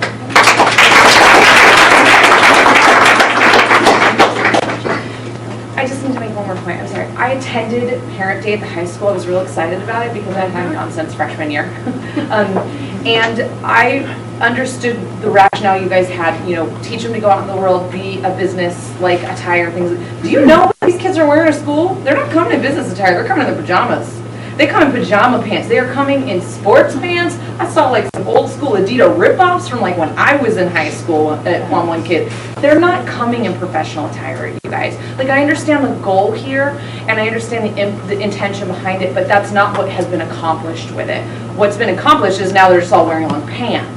So, I mean, can we dress code the ones that need to be dress coded and leave the ones who aren't alone and let them wear their shorts, let them wear their pants, let them wear the frayed edging, but make it so we're dress coding the problem kids, the girls who are walking around, because I've seen it with their booties hanging out like this and up like this. The kids aren't going in for a business attire. They're literally wearing their t-shirt from freshman year and their dad's old Adidas pants, and they're not coming in professional attire. They're not dressed like you folks. They're not dressed like me even. I mean, even my son who's in the weight program, he wears pants that are pants. I mean, they're not anything fancy. I mean, he wears his jacket when he gets there. He takes it off, he has a school shirt underneath it. I mean, I can understand that, but they're not dressed like the majority of us here. They're dressed like my daughter right now, in her sweatshirt and her jeans, where she's comfy. That's what they want to do. I mean, they're going to learn better if they're comfortable, right? I mean, that's how I see it. It just needs a little readdressing there. Thank you for letting me talk a second time. I appreciate it.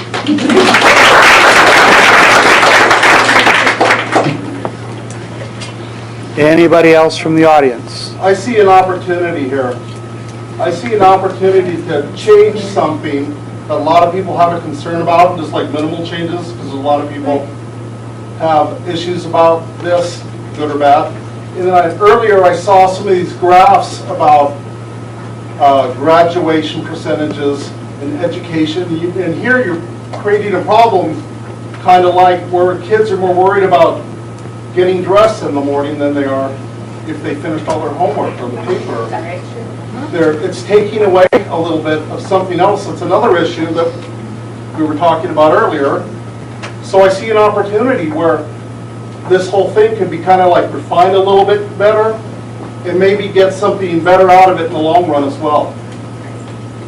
Name, please. Don Wright. Thank you.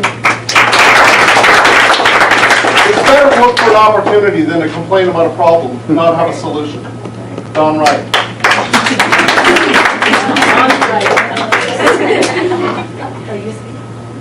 My name's Patience Dorset. That was my mom that just got up and spoke to you guys about my pants. I would just like to say, on the first day of school, I did go to school in those starred jeans with the phrase, and I wasn't having any problems. I was okay with getting sent to the office. It was fine. Roll my pants up. It's not a big deal. But my problem came when I saw one of the girls sitting in my classroom in a skirt. It came to fingertip length when she stood up, but when she sat down, it came up and you could see underneath it. And I think that's my problem more so than the phrase, is that the teachers are scared to say anything to those girls who are sitting down and you can see up their skirts because they're scared they're going to get in trouble, or they're scared that someone's going to take it the wrong way. You were looking at my skirt. And I think that teachers shouldn't have to feel like they're scared, because that's why the dress code is there. I feel like that's why it's there, is to make it so girls are dressing appropriately, not just girls, guys too, I get it, but girls do have a tendency more so than men to dress inappropriately when they go out. And I don't disagree with the dress code in any way, shape, or form. I just think some discretion, some thinking when it comes to enforcing it would be nice for some of the students. That's it. Thank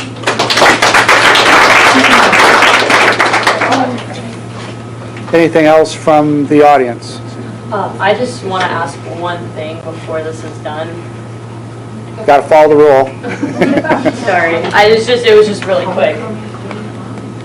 A real Harris. Please, please, please, before you make a decision, take these responses into consideration, because a lot of opinions have been given, and it just seems like they're just discarded, like disregarded. And you know, and I hate to say that, because I want to believe, like, take the best, but I just, it seems like a lot of them have been disregarded. I've given my opinion plenty of times. I know hundreds of people on Facebook on House to Orchids and Onions, where I know people have seen it from the board. I know it's been seen, and it still seems like they're not considered.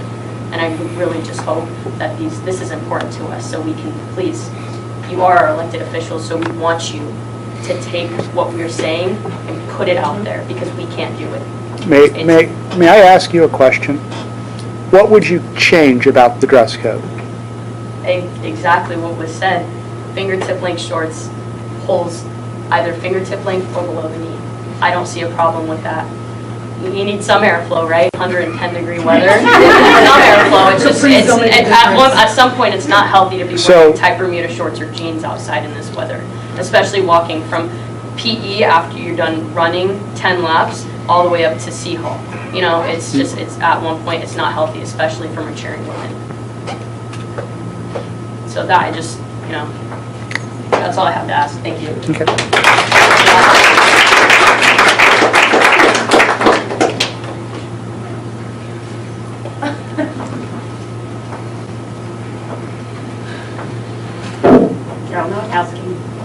As a staff member that went on record a couple months ago, I did request that when you adopted the handbook, that you would consider what was originally placed in the handbook, which was fingertip length for the shorts and any holes and frays below the knee. So that is, as a staff member, that is what I'm requesting that you consider.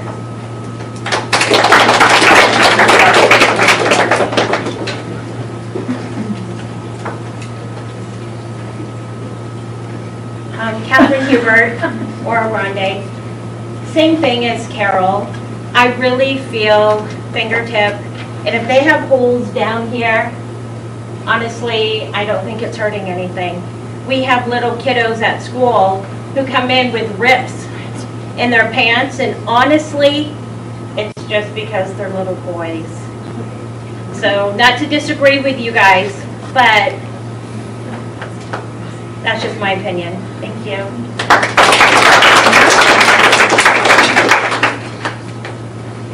Anyone else?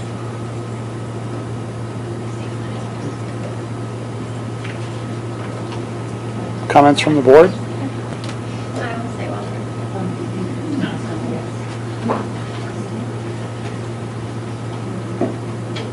Christina Messelman, Starling Elementary, in support of the student council students in here. My daughter is also a student council student, also is very nervous today to wear blue in honor of Hannah, unless it had that logo on the side that said LHUSD, and she was lucky enough to be one of few that had that logo due to a student council event. I want the same thing, fingertip length shorts, holes below the knee. We are literally dress coding first graders, who I saw some parents come up and I didn't want to point them out. But literally, they have the hem at the bottom that is fine. It's a nice hem, but because it's cuffed, it does have the hem going up. I'm literally sending first graders to the nurse to get their to get a different pair of shorts because of that. I don't see that my first graders, that's an issue.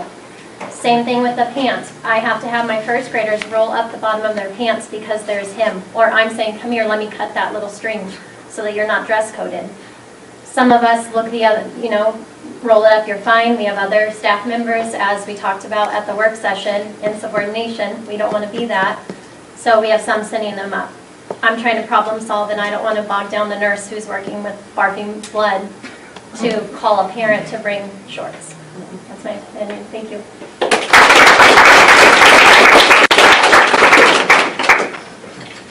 I'll say one thing. So, my name is Martha Peterson. I'm a 5th grade teacher at Starling. I did not wear these pants to school today, I can assure you. I wore them just to kind of prove a point. I promise I'm the same person that taught my students from 7 to 2:30 today. even with these pants on. I've raised some really smart, respectful, responsible kids on my own without anybody's help in dressing them. I will say that as a teacher of 5th graders, when you see those little girls, we wanted their shorts to get longer, and thankfully they have. The style has actually gotten a little bit longer, but they're coming to school with the fray, if I can just point this out, on their shorts on the bottom, Bermuda shorts. And we're asking them to roll them up to make them shorter so that we don't see that fray, and I find that really ironic. There was a little girl that came to me the other day and she said, Mrs. Peterson, so-and-so doesn't want to come down the ramp to play. She's afraid that you're going to dress code her because she had a fray on her shorts. I just think that we're barking up the wrong tree with the little ones. So I would ask that, again, I know my pants are in violation, but below the fingertip with rips or holes, I think is not really going to, it doesn't seem like an efficient dress code rule.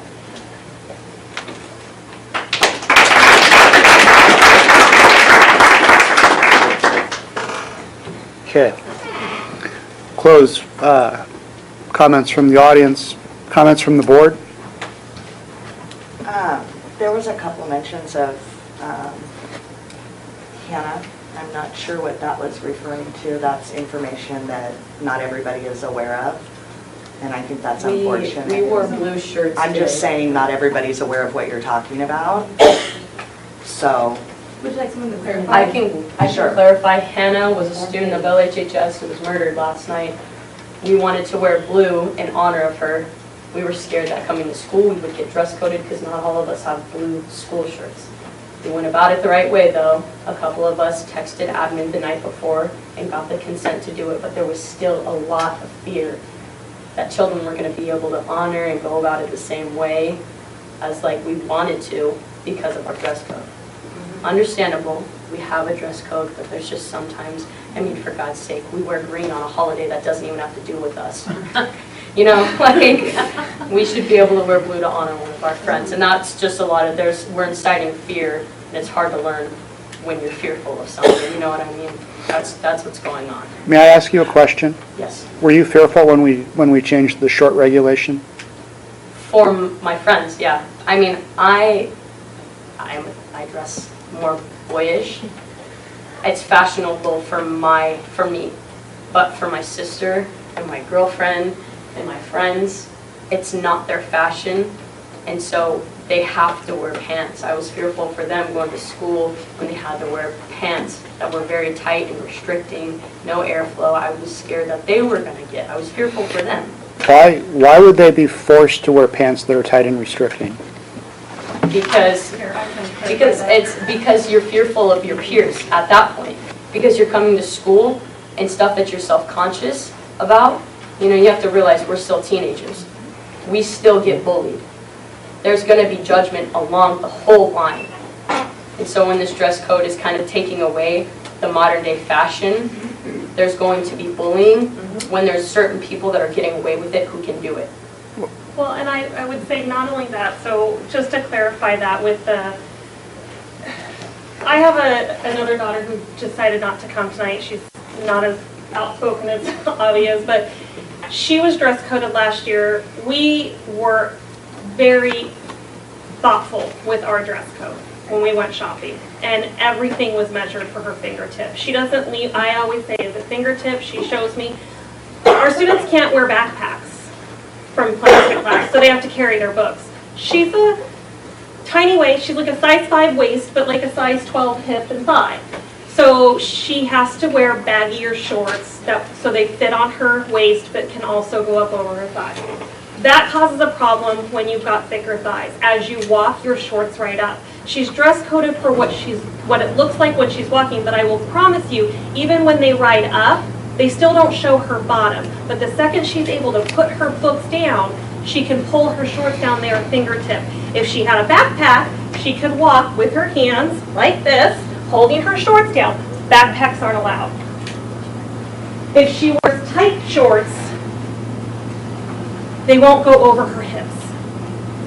We're causing a body image problem with our students.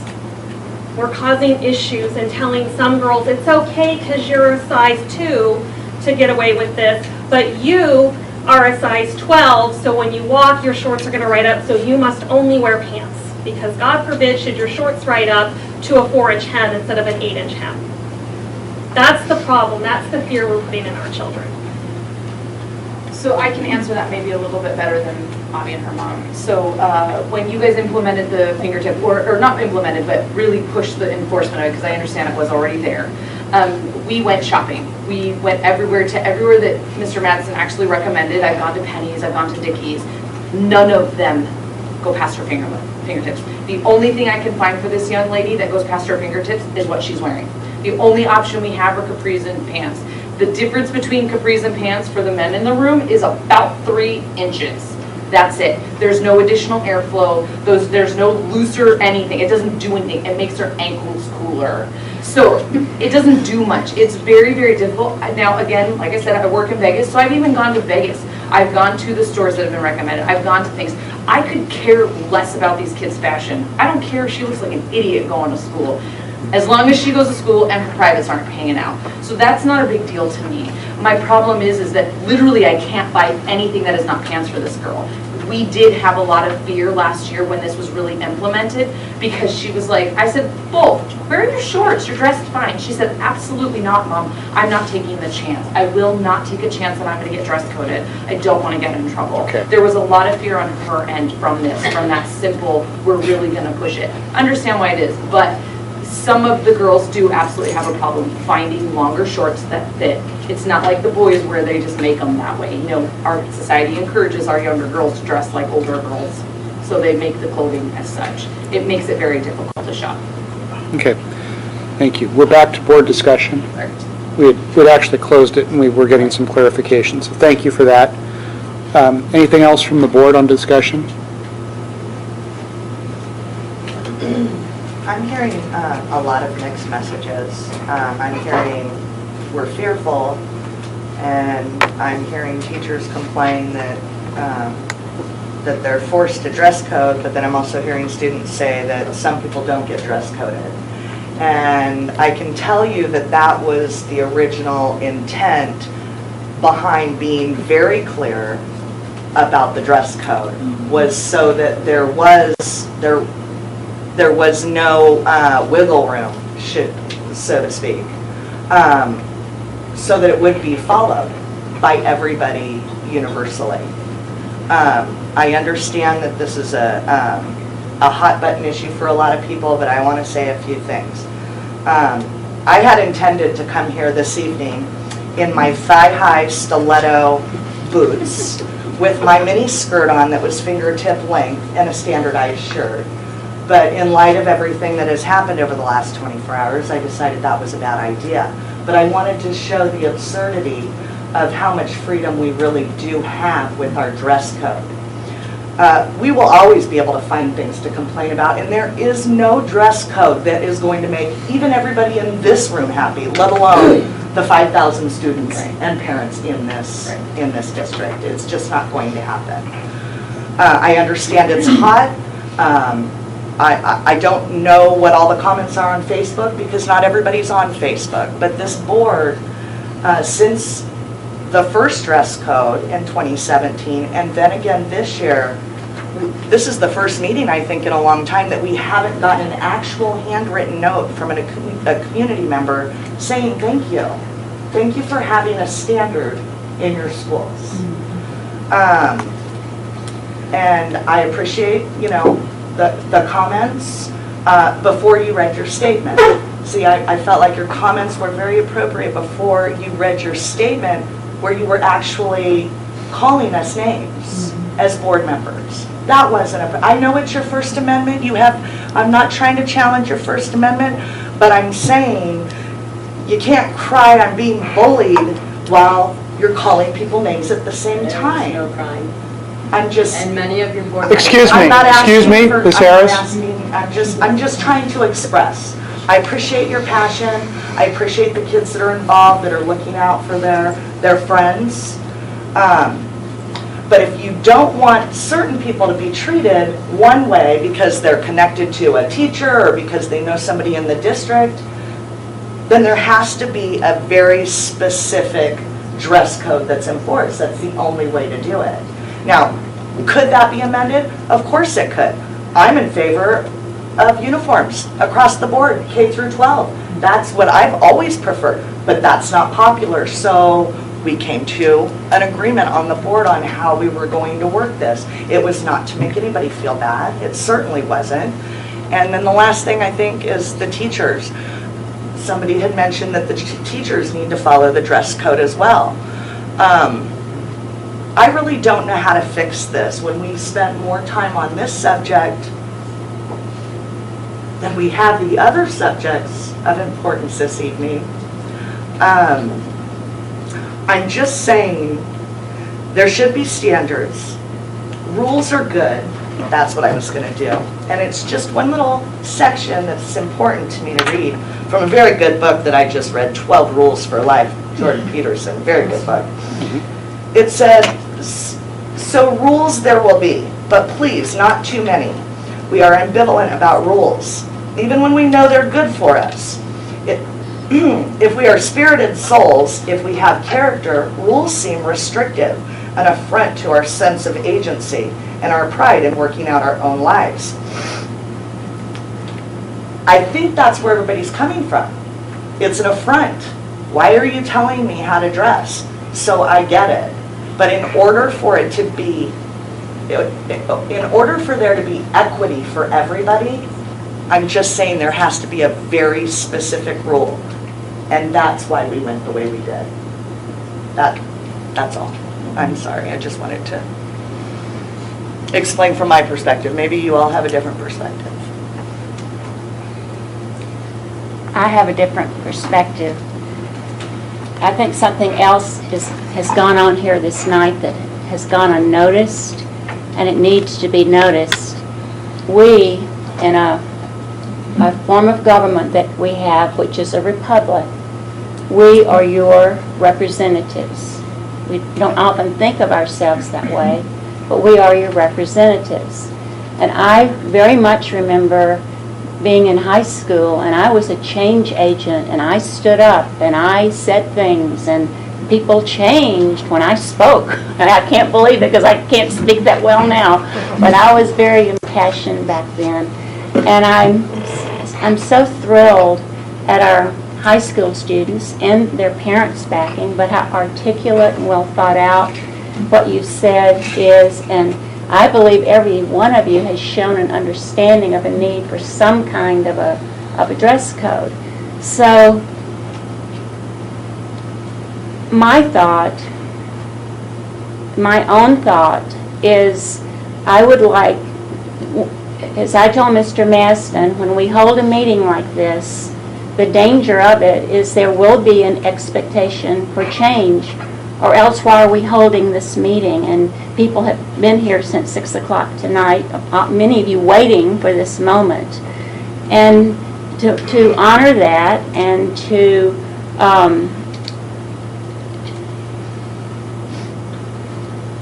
honor especially our students who came here tonight and who spoke, and we have our student body president here speaking for the rest of the students. I would suggest that the board make a minor change. The one that I would make would be the frayed hems. Just forget about the frayed hems. That is some kind of response. It's not everything that you want, but it shows a good intention on our part to take you seriously, to look at you. I don't know personally if I were to make a different motion about the holes, if the holes below the knees, I would think would be better than the holes below the fingertips, just holes below the knees. But I'm not going to go there because that is not going to change today. But what I would like to ask is all of the administrators and staff to take a look at this holes thing. You've got the rest of the year to do it. You're all going to come before us next year with a recommendation for changes to the handbook. And really, a first year changing a rule is really tough. It's hard to get used to, and you need a whole year to go through it and let the kids get used to it. Okay, this is a really, really big change. But let's just talk about, I mean, I just want, I would make a motion to overlook the frayed hymns and just to let that not be enforced and to let that go, because you brought up some problems with that, which are very realistic problems, and there's no solution to that. There's just no solution to the complications of the frayed hymns. So that would be my motion to, I don't know the best way to make it, but to not enforce for the rest of the year the frayed hymns part of the dress code. But whether I'm going to get a second or not. Well, Mrs. Cox, your motion is out of order because we're still in discussion and have not closed that. We cannot go to a motion until we close discussion. Okay. I hold it in abeyance.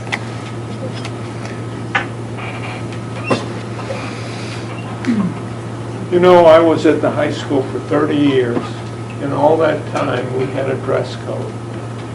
And it was enforced consistently. So if all of a sudden, like someone has been in here today and they said they saw someone come in, the teachers enforced the dress code. And it was understood. And you know, it wasn't a problem. And all of a sudden what happens is I come back, I've been on the board a long time, and I come back the last few years, well, it started resurrecting itself a number of years ago. But really what it was simply a matter of it wasn't consistently enforced. No different than when it was no different on attendance. When attendance is enforced, why do you have an attendance policy? You tell me. You know why you have it? Is because if a kid isn't in school, they can't learn. If they can't learn, they can't pass. So at first the attendance policy was a large number of days. Then it got narrowed down to 8 a semester, because it worked, and kids started to perform in class. And so another thing is, so you'd have those type of things. So schools are about preparing kids for the future. You know, when I was there at the high school, there was a dress code policy for teachers. The only teachers that could wear shorts or gym clothes were the PE teachers. The only ones that could wear Levi's were the people that were in the auto shops. When I started at the high school, I always wore a tie and a nice shirt because I wanted to project that type of image in the classroom for the kids. None of the kids I knew in the many years that I was there had to go into counseling because we went ahead and told them how to dress. And I'm sure as parents today, they'd say it didn't hurt. I had a kid in school, and that was when long hair. I came out of Vietnam, I came here, and the kids were wearing long hair. It was like culture shock to me. That didn't bother me. But I had a parent tell me one time, this kid said, "Dad, my hair is me." The father put the picture, that his senior picture, up in the house. Years later, the kid would come home with his own kids. They'd look at the father's picture, him, his long hair, and they would make fun of him. He went to his father and he says, "Can you take that down?" He says, "No, remember your hair is you." And the guy's not alive anymore, but I thought that was wonderful. In other words, what he was saying is, he was saying that wasn't you. But, and the only, on the phrase, I do sort of go along with Kathy, but if things are consistently enforced, if a kid comes in and they're wearing something else and you're sitting there, I don't care whether you're a boy or a girl, there ought to be consistency. And when that comes across, kids know they're being treated fairly.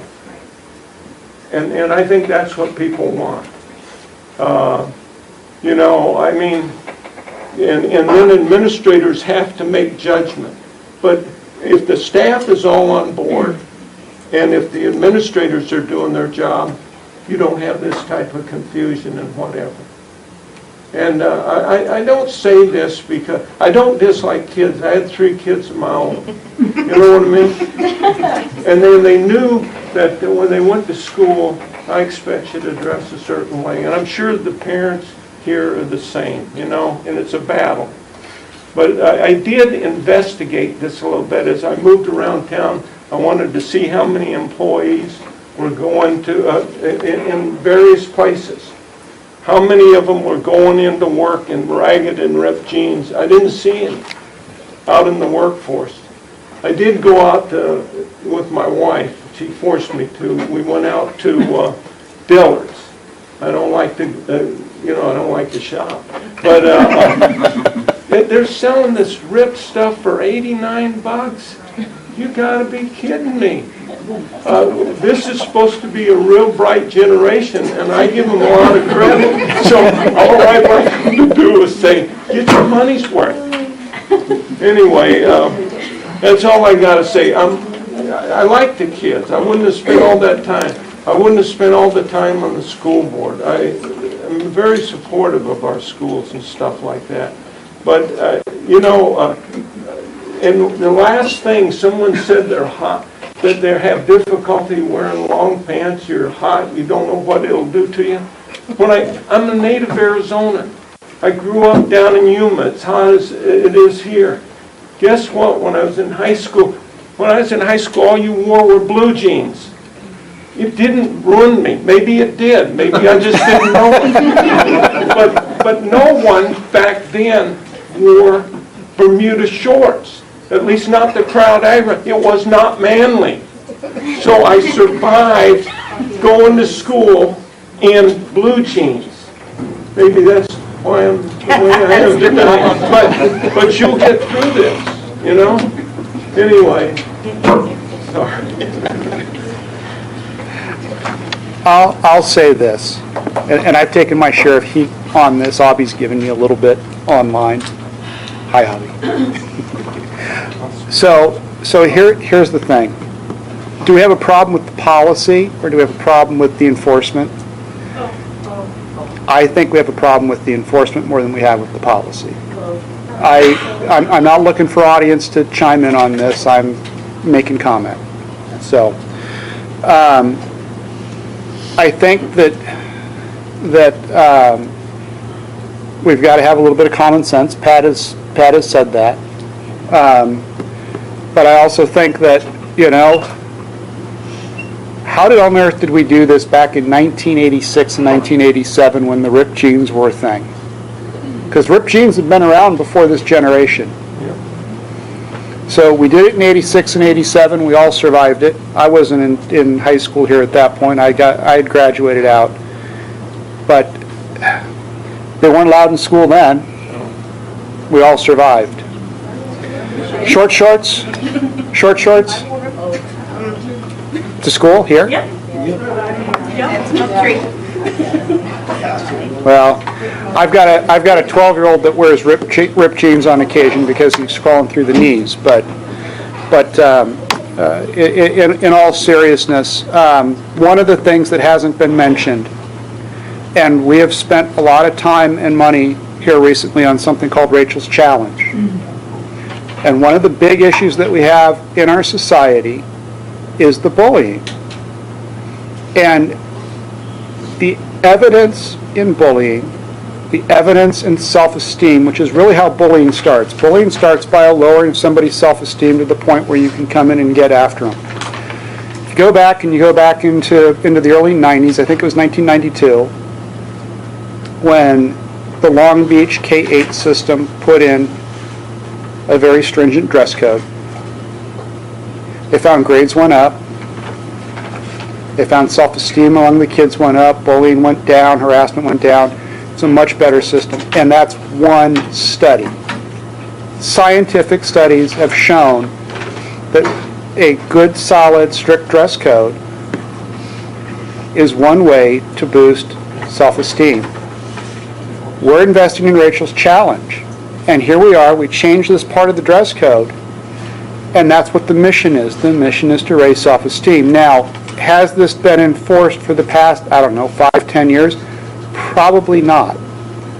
So it's culture shock. You're not expecting it when you go to school. But does that make it unfair? Does that make it wrong because it hasn't been enforced? Realize that this was in the Lake Havasu High School handbook as it is now, up until 2 years ago, and simply wasn't enforced and was removed because it wasn't enforced. I think where the failure is in the breakdown here is in enforcement, and I think provably so. Does that make it wrong to wear the ripped jeans? No. I went to the football game Friday night for a little bit. I watched the ripped jeans come and go up and down the aisle. They were all over the place. Kids were wearing whatever they wanted, and that's fine. There's a point in time for self-expression. In fact, Miss Harris over there was in the homecoming court. Saw a picture of her in the paper where she had a nice tie on. You look great. I had no problem with what you wore. If you wore ripped jeans with it, that's your choice. But at school, at what I could best describe as your work environment, and you're going to say, well, no, Mr. Masden, you're completely wrong. We don't actually work at school. You do. The community, and trust me, there's 55,000 people that live in this community. There are not 55,000 people in the room. And I would say that the vast majority of them would be in agreement that you go to school on their dime. There's a reasonable expectation that a level of dress should be attained at the school for both the staff and the students. And so I'm not swayed that we need a major change. I think we need to have a little bit more common sense in the enforcement of this. And I think that we'll all get out of this just fine, and I don't think anybody's getting actually hurt by it. I don't see it. So with that, I'll entertain a motion to close discussion. I'll make a motion to close discussion. Second. I'm sorry, who's second? Nicole. Nicole. Pat Rooney? Yes. Nicole Cohen? Yes. Kathy Cox? Yes. John Masden? Yes. Now, do we have any further business on agenda item 6.6? I want to make a motion, and my motion is that the rule regarding the frayed hems be removed from, I can't remove it from the handbook, but that I guess it would not be enforced for the rest of the year. That's my motion. So I'm not sure that we can give directive to staff directly as the board. Our only employee in this is the superintendent. So if you'd like to clarify that. Would you explain, please?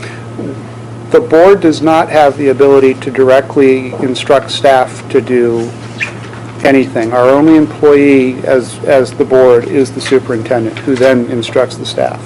Okay, can you help me with the motion? Your motion should be that we would direct the superintendent to not enforce the fray portion of the current policy as indicated in the handbook. I make that motion.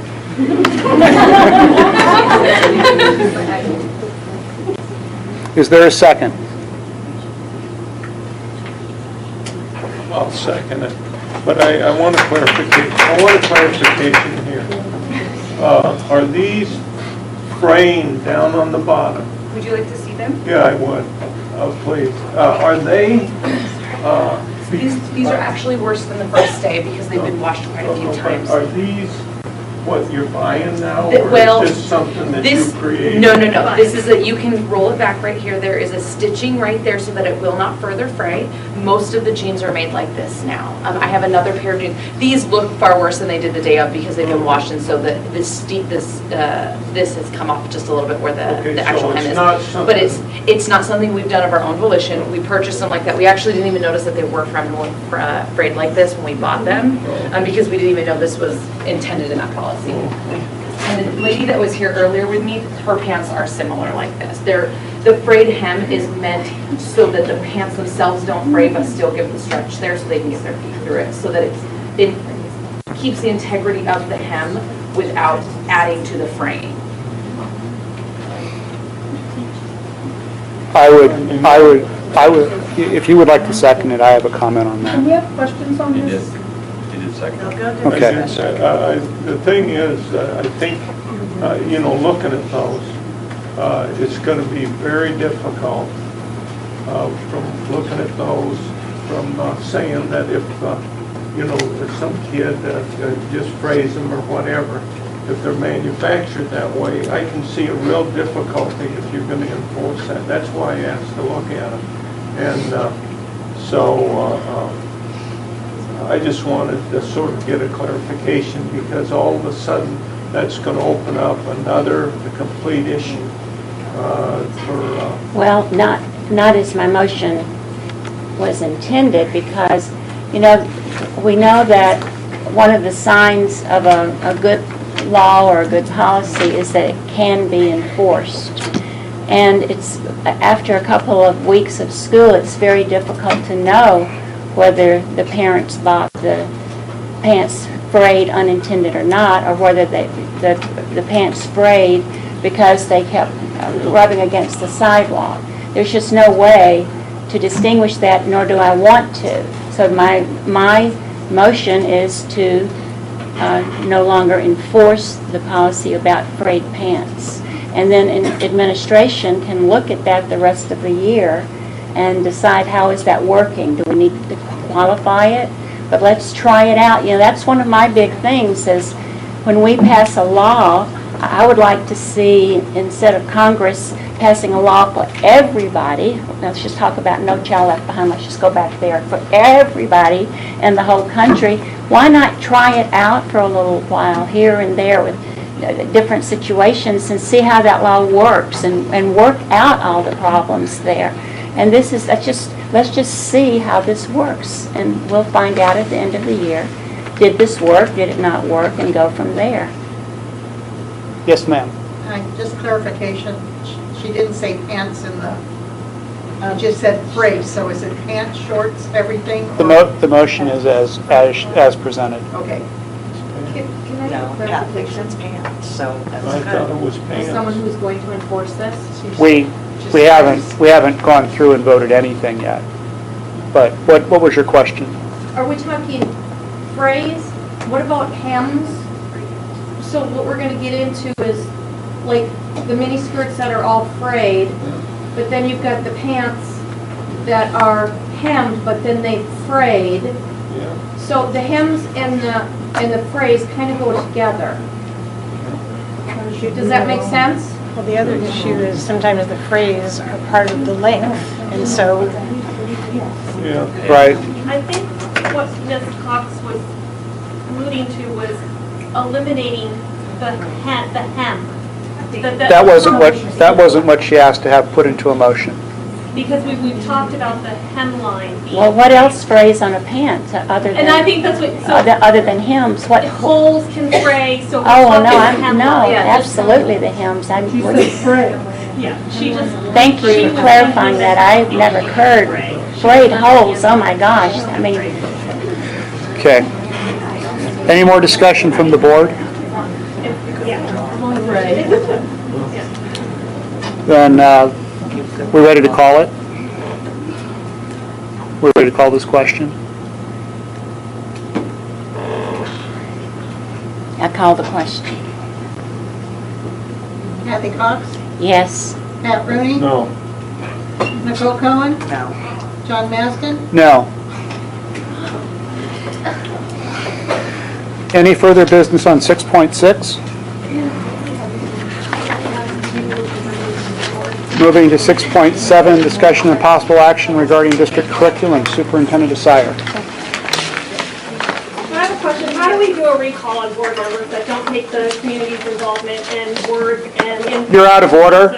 You're out of order. She is, I agree with her. I asked. You're out of order, please. Board multiple times how to do a recall and no one gives me the answer. So I thought I'd ask in the public forum. There's only one. You're out of order. That's worth anything. To her, and it was an appropriate motion. Thank you. Superintendent Desire. Thank you. Mr. Madsen, members of the board, at the request of the board, we are bringing forward a discussion with possible action regarding district curriculum. There was some discussion at the board work session. What was provided for the board members was a copy of our current textbook list for K through 6, I believe, and adoptions and dates. We also provided the grammar scope and sequence that we use for the grammar portion of our program. And then there were some examples that were provided to the board as well in terms of the K through 2. I don't have them in front of me. The K through 2 scope and sequence, what is it called? Maps? Curriculum maps, thank you. Just went dead on me. That were modified slightly from the Crane platform, which the board adopted last year and a half, back 2 years ago. And so what we didn't provide were samples of the remaining platforms. I apologize, we just did not have time to put that information together since last week. And so the question for the board was, at this point, what direction would you like to provide? What concerns do you have? What areas of focus would you like to consider as we look at the curriculum for elementary schools? I would entertain a motion to open discussion on 6.7. I make a motion we open discussion on 6.7. Second? So I don't see the K through 2. Did I misunderstand? I think I emailed that out too. Oh. Yes. Not on here? No, I'm sorry. Okay, Yeah. gotcha. So this is a big topic of concern in the district. So I don't know if Mrs. Asire or Mr. Gardner has heard any feedback on what the staff is looking for. Okay, so one of my goals this year is to interview over 70% of the staff members individually about basic needs in the classroom, which would include resources. I've started that process. Right now there is an inconsistency with resources in general. Some sites have more than others simply because of title, funds. And just the inconsistency with what's being taught at one grade level versus another with programs. So coming to a consensus I don't think will be difficult. It's a matter of what do we want and have to have that supported. I didn't know if you had anything to add. What Mr. Gardner said is accurate. It was a matter of looking at what we're currently using. Are we being consistent with the direction on the maps and so forth? We did spend, as I have mentioned in the past, quite a bit in reinvesting in our K-3 phonics program. The primary focus in K-3 is getting students reading by 3rd grade. And so that materials and training were conducted district-wide for all of our primary teachers this last year, and those kits should be all up to date. Where we haven't spent a lot of time is looking at other subject materials, and as I had mentioned to the board in the past, the ones that at the primary grades, the ones that are probably the most out of date would be science materials. And at this point in time, the board has not, state board has not adopted new science standards. And so we've kind of put that on hold, waiting to see what's going to come forward in terms of the science standards. The other thing that we are doing, and I know that we've had this discussion with the board in the past, the population in the audience may not be aware, but when we were deciding to implement a classical school at Oro Grande, one of the other opportunities that we have in doing that would be to pilot some curriculum at the same time and see if that would be appropriate then to consider for our remaining schools in the district. And so we're currently doing that at kindergarten and 1st grade in social studies and language arts. Currently using our phonics program district-wide. District-wide? Yeah.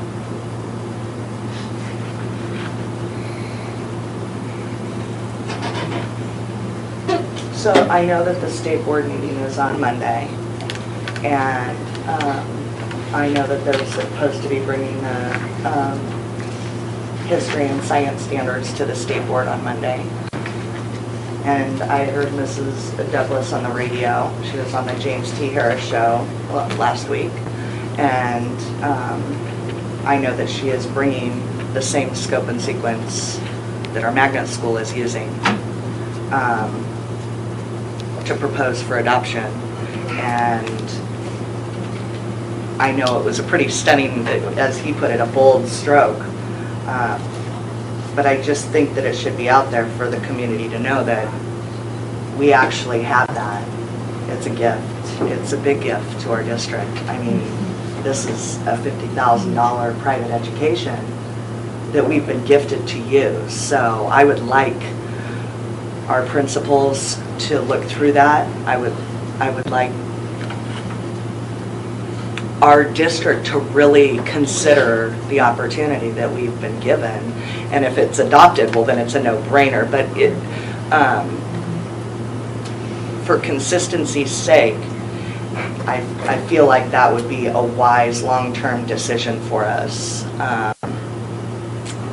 And it would be very easy to look at that scope and sequence, very similar to how it's laid out here. And I think it would be easy for our community, regardless of DAA or whatever's going on, to garner that support for those resources necessary. Like, that would be a worthwhile proposition for a lot of people in our community to participate in. So anyways, I just want to say that we'll see how it goes on Monday, but I thought it was interesting, the reaction.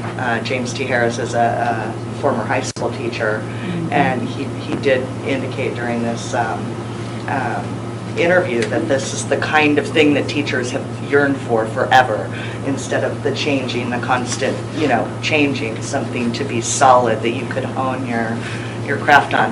I had thought that in reading it, how nice that might be for a teacher, but I hadn't heard somebody yet say it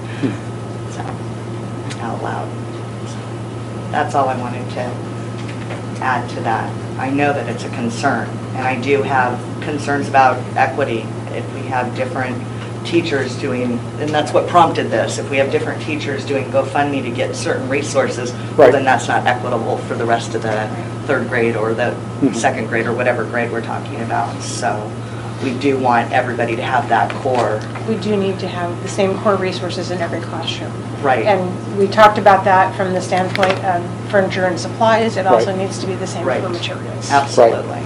And the last point that was made about that scope and sequence is because it came from an organization that receives no federal dollars, that there was no political involvement and or money trying to be made off of the changing tide. It's classic for a reason, because it withstands the test of time.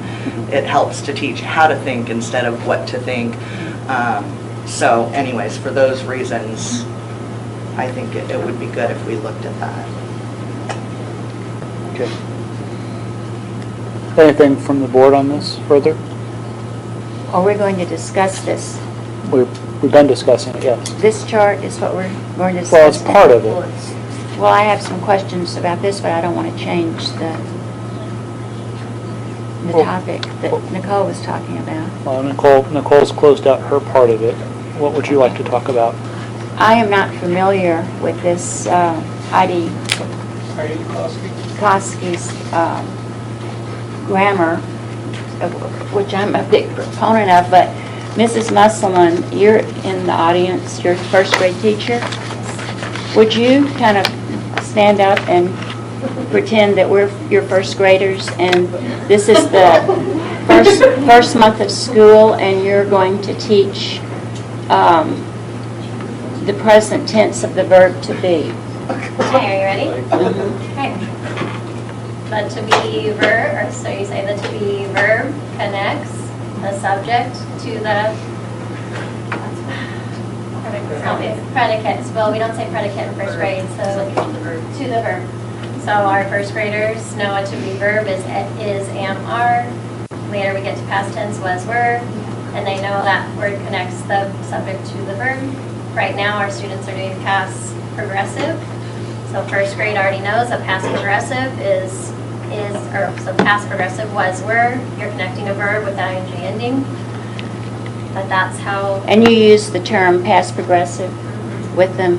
With first Okay. graders. And then in month 3, you introduce prepositions, the word preposition? We have done prepositions since I believe it was week 3. This is not my map, but if you go back, we started preposition of location. I believe it's in week 3. Yes. And so, Week 4. Week 4. And this is working with first graders? Under our guidance and instruction, can they supply us a sentence in this format? Yes. But it's going to take the second grade teacher continuing the sequence, the third grade teacher on up, all the way up through 6th through 8th grade for it to be concrete. So will they leave my classroom mastering this? I will say no. Will they have that background knowledge? Yes. But we go, if you look at our scope and sequence for K, it doesn't start in K, but 1st through 3rd is very progressive. So there's a lot of information that they are expected to know. Okay. And there's data that shows that this has been a successful program? Yes, especially with ELL students, but then again, all students are learning the language, right? And the idea is the familiarity with the actual language that they're hearing from a teacher.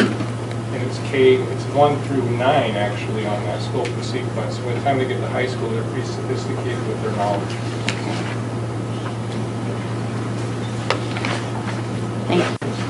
Okay. Anything further on 6.7? So are we doing, sorry. Who wants to go first? I just wanted to know, I think we mentioned it at the work session, are we going to do a survey about the resources or what the kindergarten through 6th grade or kindergarten through 12th grade feel like they need in their classroom as? Right. We actually are going to have that discussion about how to structure it, but yes, I have the note to do that and move forward with that, yes. Okay. So. Sorry. Hi. Hi. Wendy Moore. I did get the opportunity, Mrs. Cohen provided me a copy of the curriculum for Hillsdale, and I think the district should look at it thoroughly as something that we could put in this community, because I think it would be a huge change, and it would be a change for the better. It would teach our students right from the get-go and build on it as they go through their life in school and in their life in society. Because I think we're really needing those fundamental core education that is lacking. I reviewed it with my 21-year-old son that graduated from his high school, and he was like, I wish I would have had this. This would have been so great. So that's my input. That's what my 27-year-old daughter said. Yeah. What?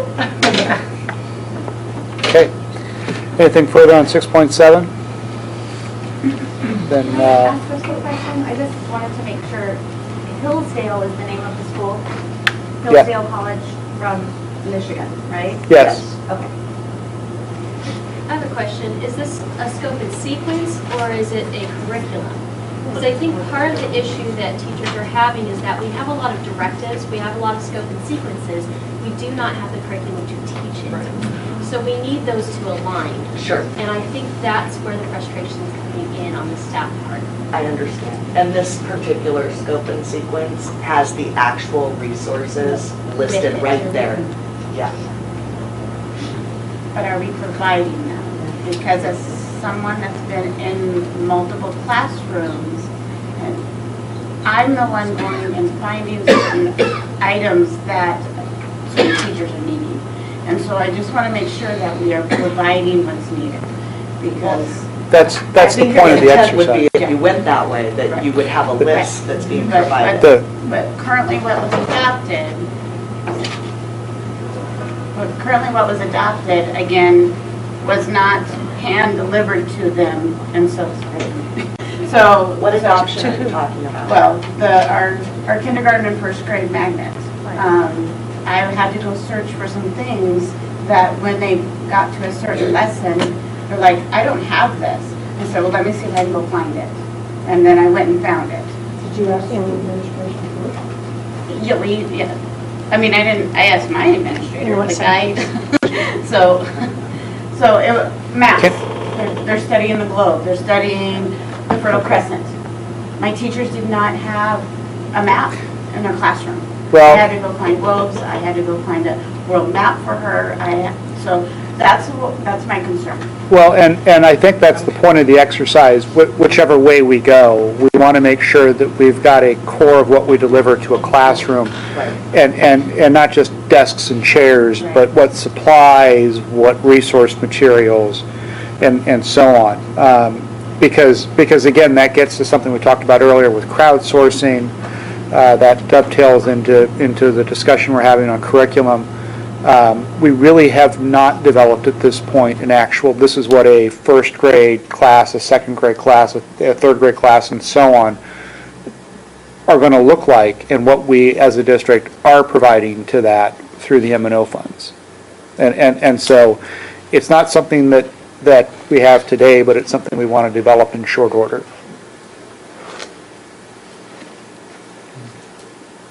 So would that be something you would get information from all the teachers? Like ask the teachers what you guys need? Right. That's part of what we're doing with Right? Mr. Gardner. Yes. So that's what I understand it. Yeah. And we want to give you what you need so you can teach the kids, right? And I No, think, no teacher left behind. No teacher left behind. No teacher left alone. but I do think Mrs. Nowakowski's point is valid, and we purchased materials, but assumed that classrooms had maps and globes. Right. So. And I had to go take the globe out of the library. So a teacher would have one. And then I had to go take a map out of the fourth grade classroom so that teacher would have one so she could use it. So, because I did ask my FS, Mr. Morgan back there, is there a place where there is a location that we have some extra maps? And he said, no, there is not. So I went and found a map that she could. That's a good problem to have, because it sounds like we haven't been teaching the map in a while. Well, it's part of a different curriculum. Right. Like, it depends on. Right, but you know what I'm saying Right, is, right. I have the world map. I have all that because that's sixth grade ancient civilization. I just remember in elementary school, there was always a map that you could pull down and, Yeah, and we have maps. It was everywhere. We project them now. We have a map. We had an Arizona map. We had Okay. a United States map, but that, we didn't have in that classroom, we didn't have a world map. And I think really the whole purpose beyond the crowdsourcing piece that prompted this portion was, and I think everybody agrees, that if there was something consistent, I wonder how much time that would free up for everybody. If you had the materials that you need to teach whatever the scope and sequence was, whatever it was, if it was consistent and something that was always relevant. I hear that term a lot, but you can pull current stuff in anytime you want, but still have a more classical core that doesn't change. And if we had all those, then how much time and energy would it free up for every teacher? If it didn't change year to year, then how quickly would the whole district be like, this is a breeze, we have this down, yes, we'll mentor our new teachers, this is how you know. And then if the state goes to change something up where this core, and like I said, if it were classic, doesn't meet it, well then it's very easy to point to, no, you have a problem. If we can't meet your standards or pass your tests with this curriculum that our whole district is on board with, or all third grades are doing the same, whatever, then it's easier to identify it's not a teacher, it's not a lack of resources, no, it's the problem with the State Board of Ed, maybe. That's my thought, and I know a lot of people share that thought. Really want our teachers to have what they need, so that is no longer part of the equation, because there's so many other things we all understand that our teachers are dealing with in our classrooms. Right. Other than not having the physical resources, so. Okay. Anything else on 6.7? Can I just ask a clarifying question? I don't know, maybe Superintendent Nasir can answer this. Is the intention to gather the curriculum committee again to try to discuss the potential curriculum resources we may be reviewing to? The first thing we want to do is actually do a survey. Okay. And then get a sense from everybody, because what's happening in, we just can't pull everybody into a room to hold a curriculum committee. So then from that point, then reconvene the curriculum committee. Yes. I was just curious because I knew we were talking about that prior, so, okay. Thank you. Okay. I'll entertain a motion to close discussion. I make a motion, we close discussion.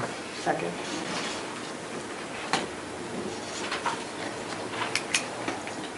Kathy Cox? Yes. Nicole Khan? Yes. Pat Rooney? Yes. John Maston? Yes.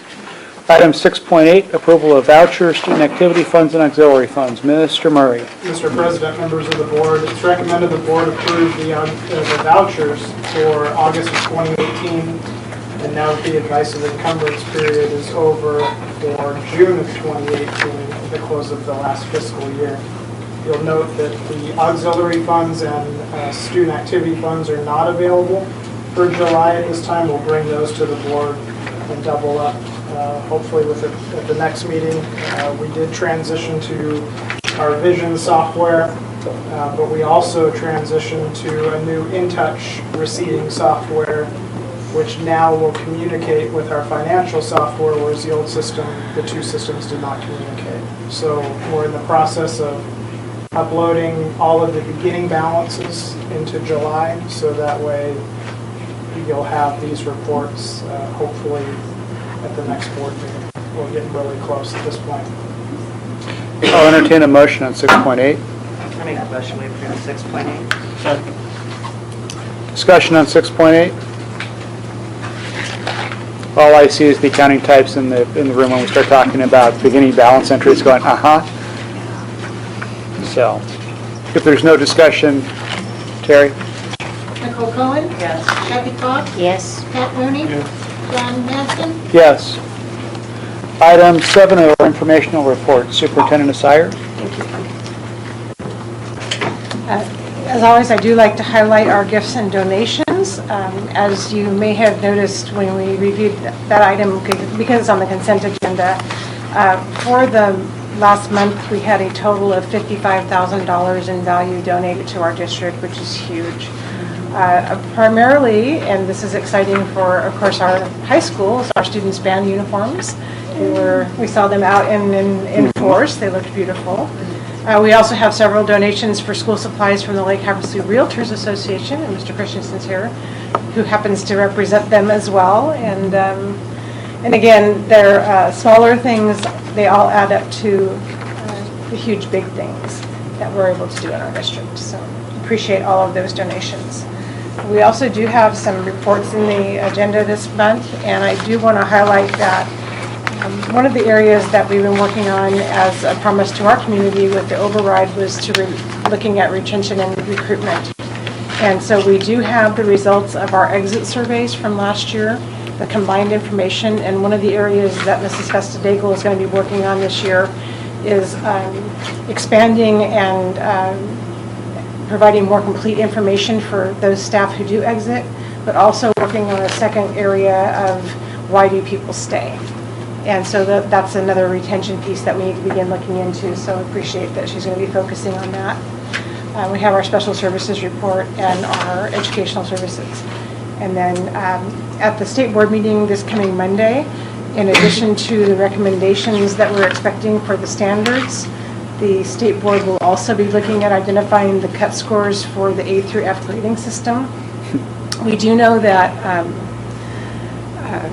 the cut scores are probably going to be very similar to last year. So for our principals who are looking online to see their data, while they are not providing any projected grades right now, because that would then require that they be released to the press, you can take your information and plug it into last year's cut score formula and extrapolate the grades.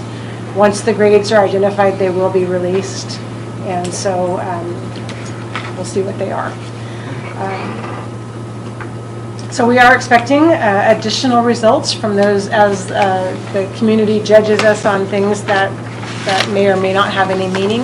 The A through F grades will be reflecting those easy merit scores as well as some other things.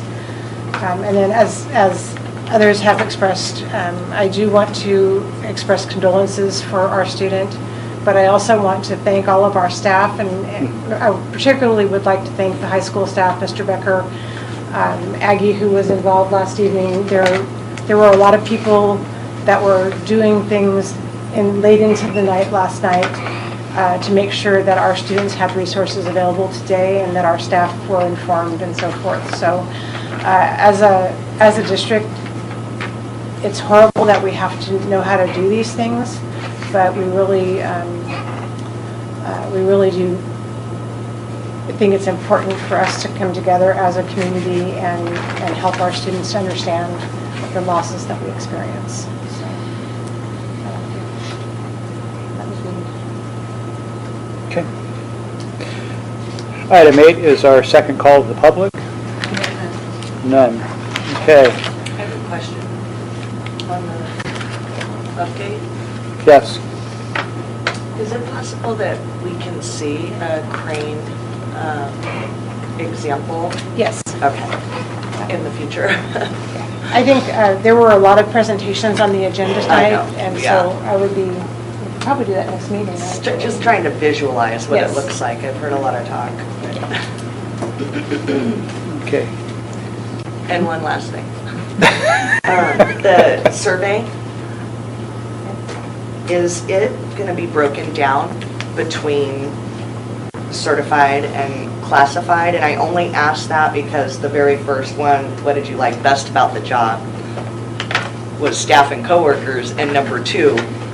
Yes, yeah. So I just want to know the context of the survey. There's currently 4 questions, and it was done on paper, so it'll be done digitally, and I'd like to expand it a little bit more. Okay, thank you.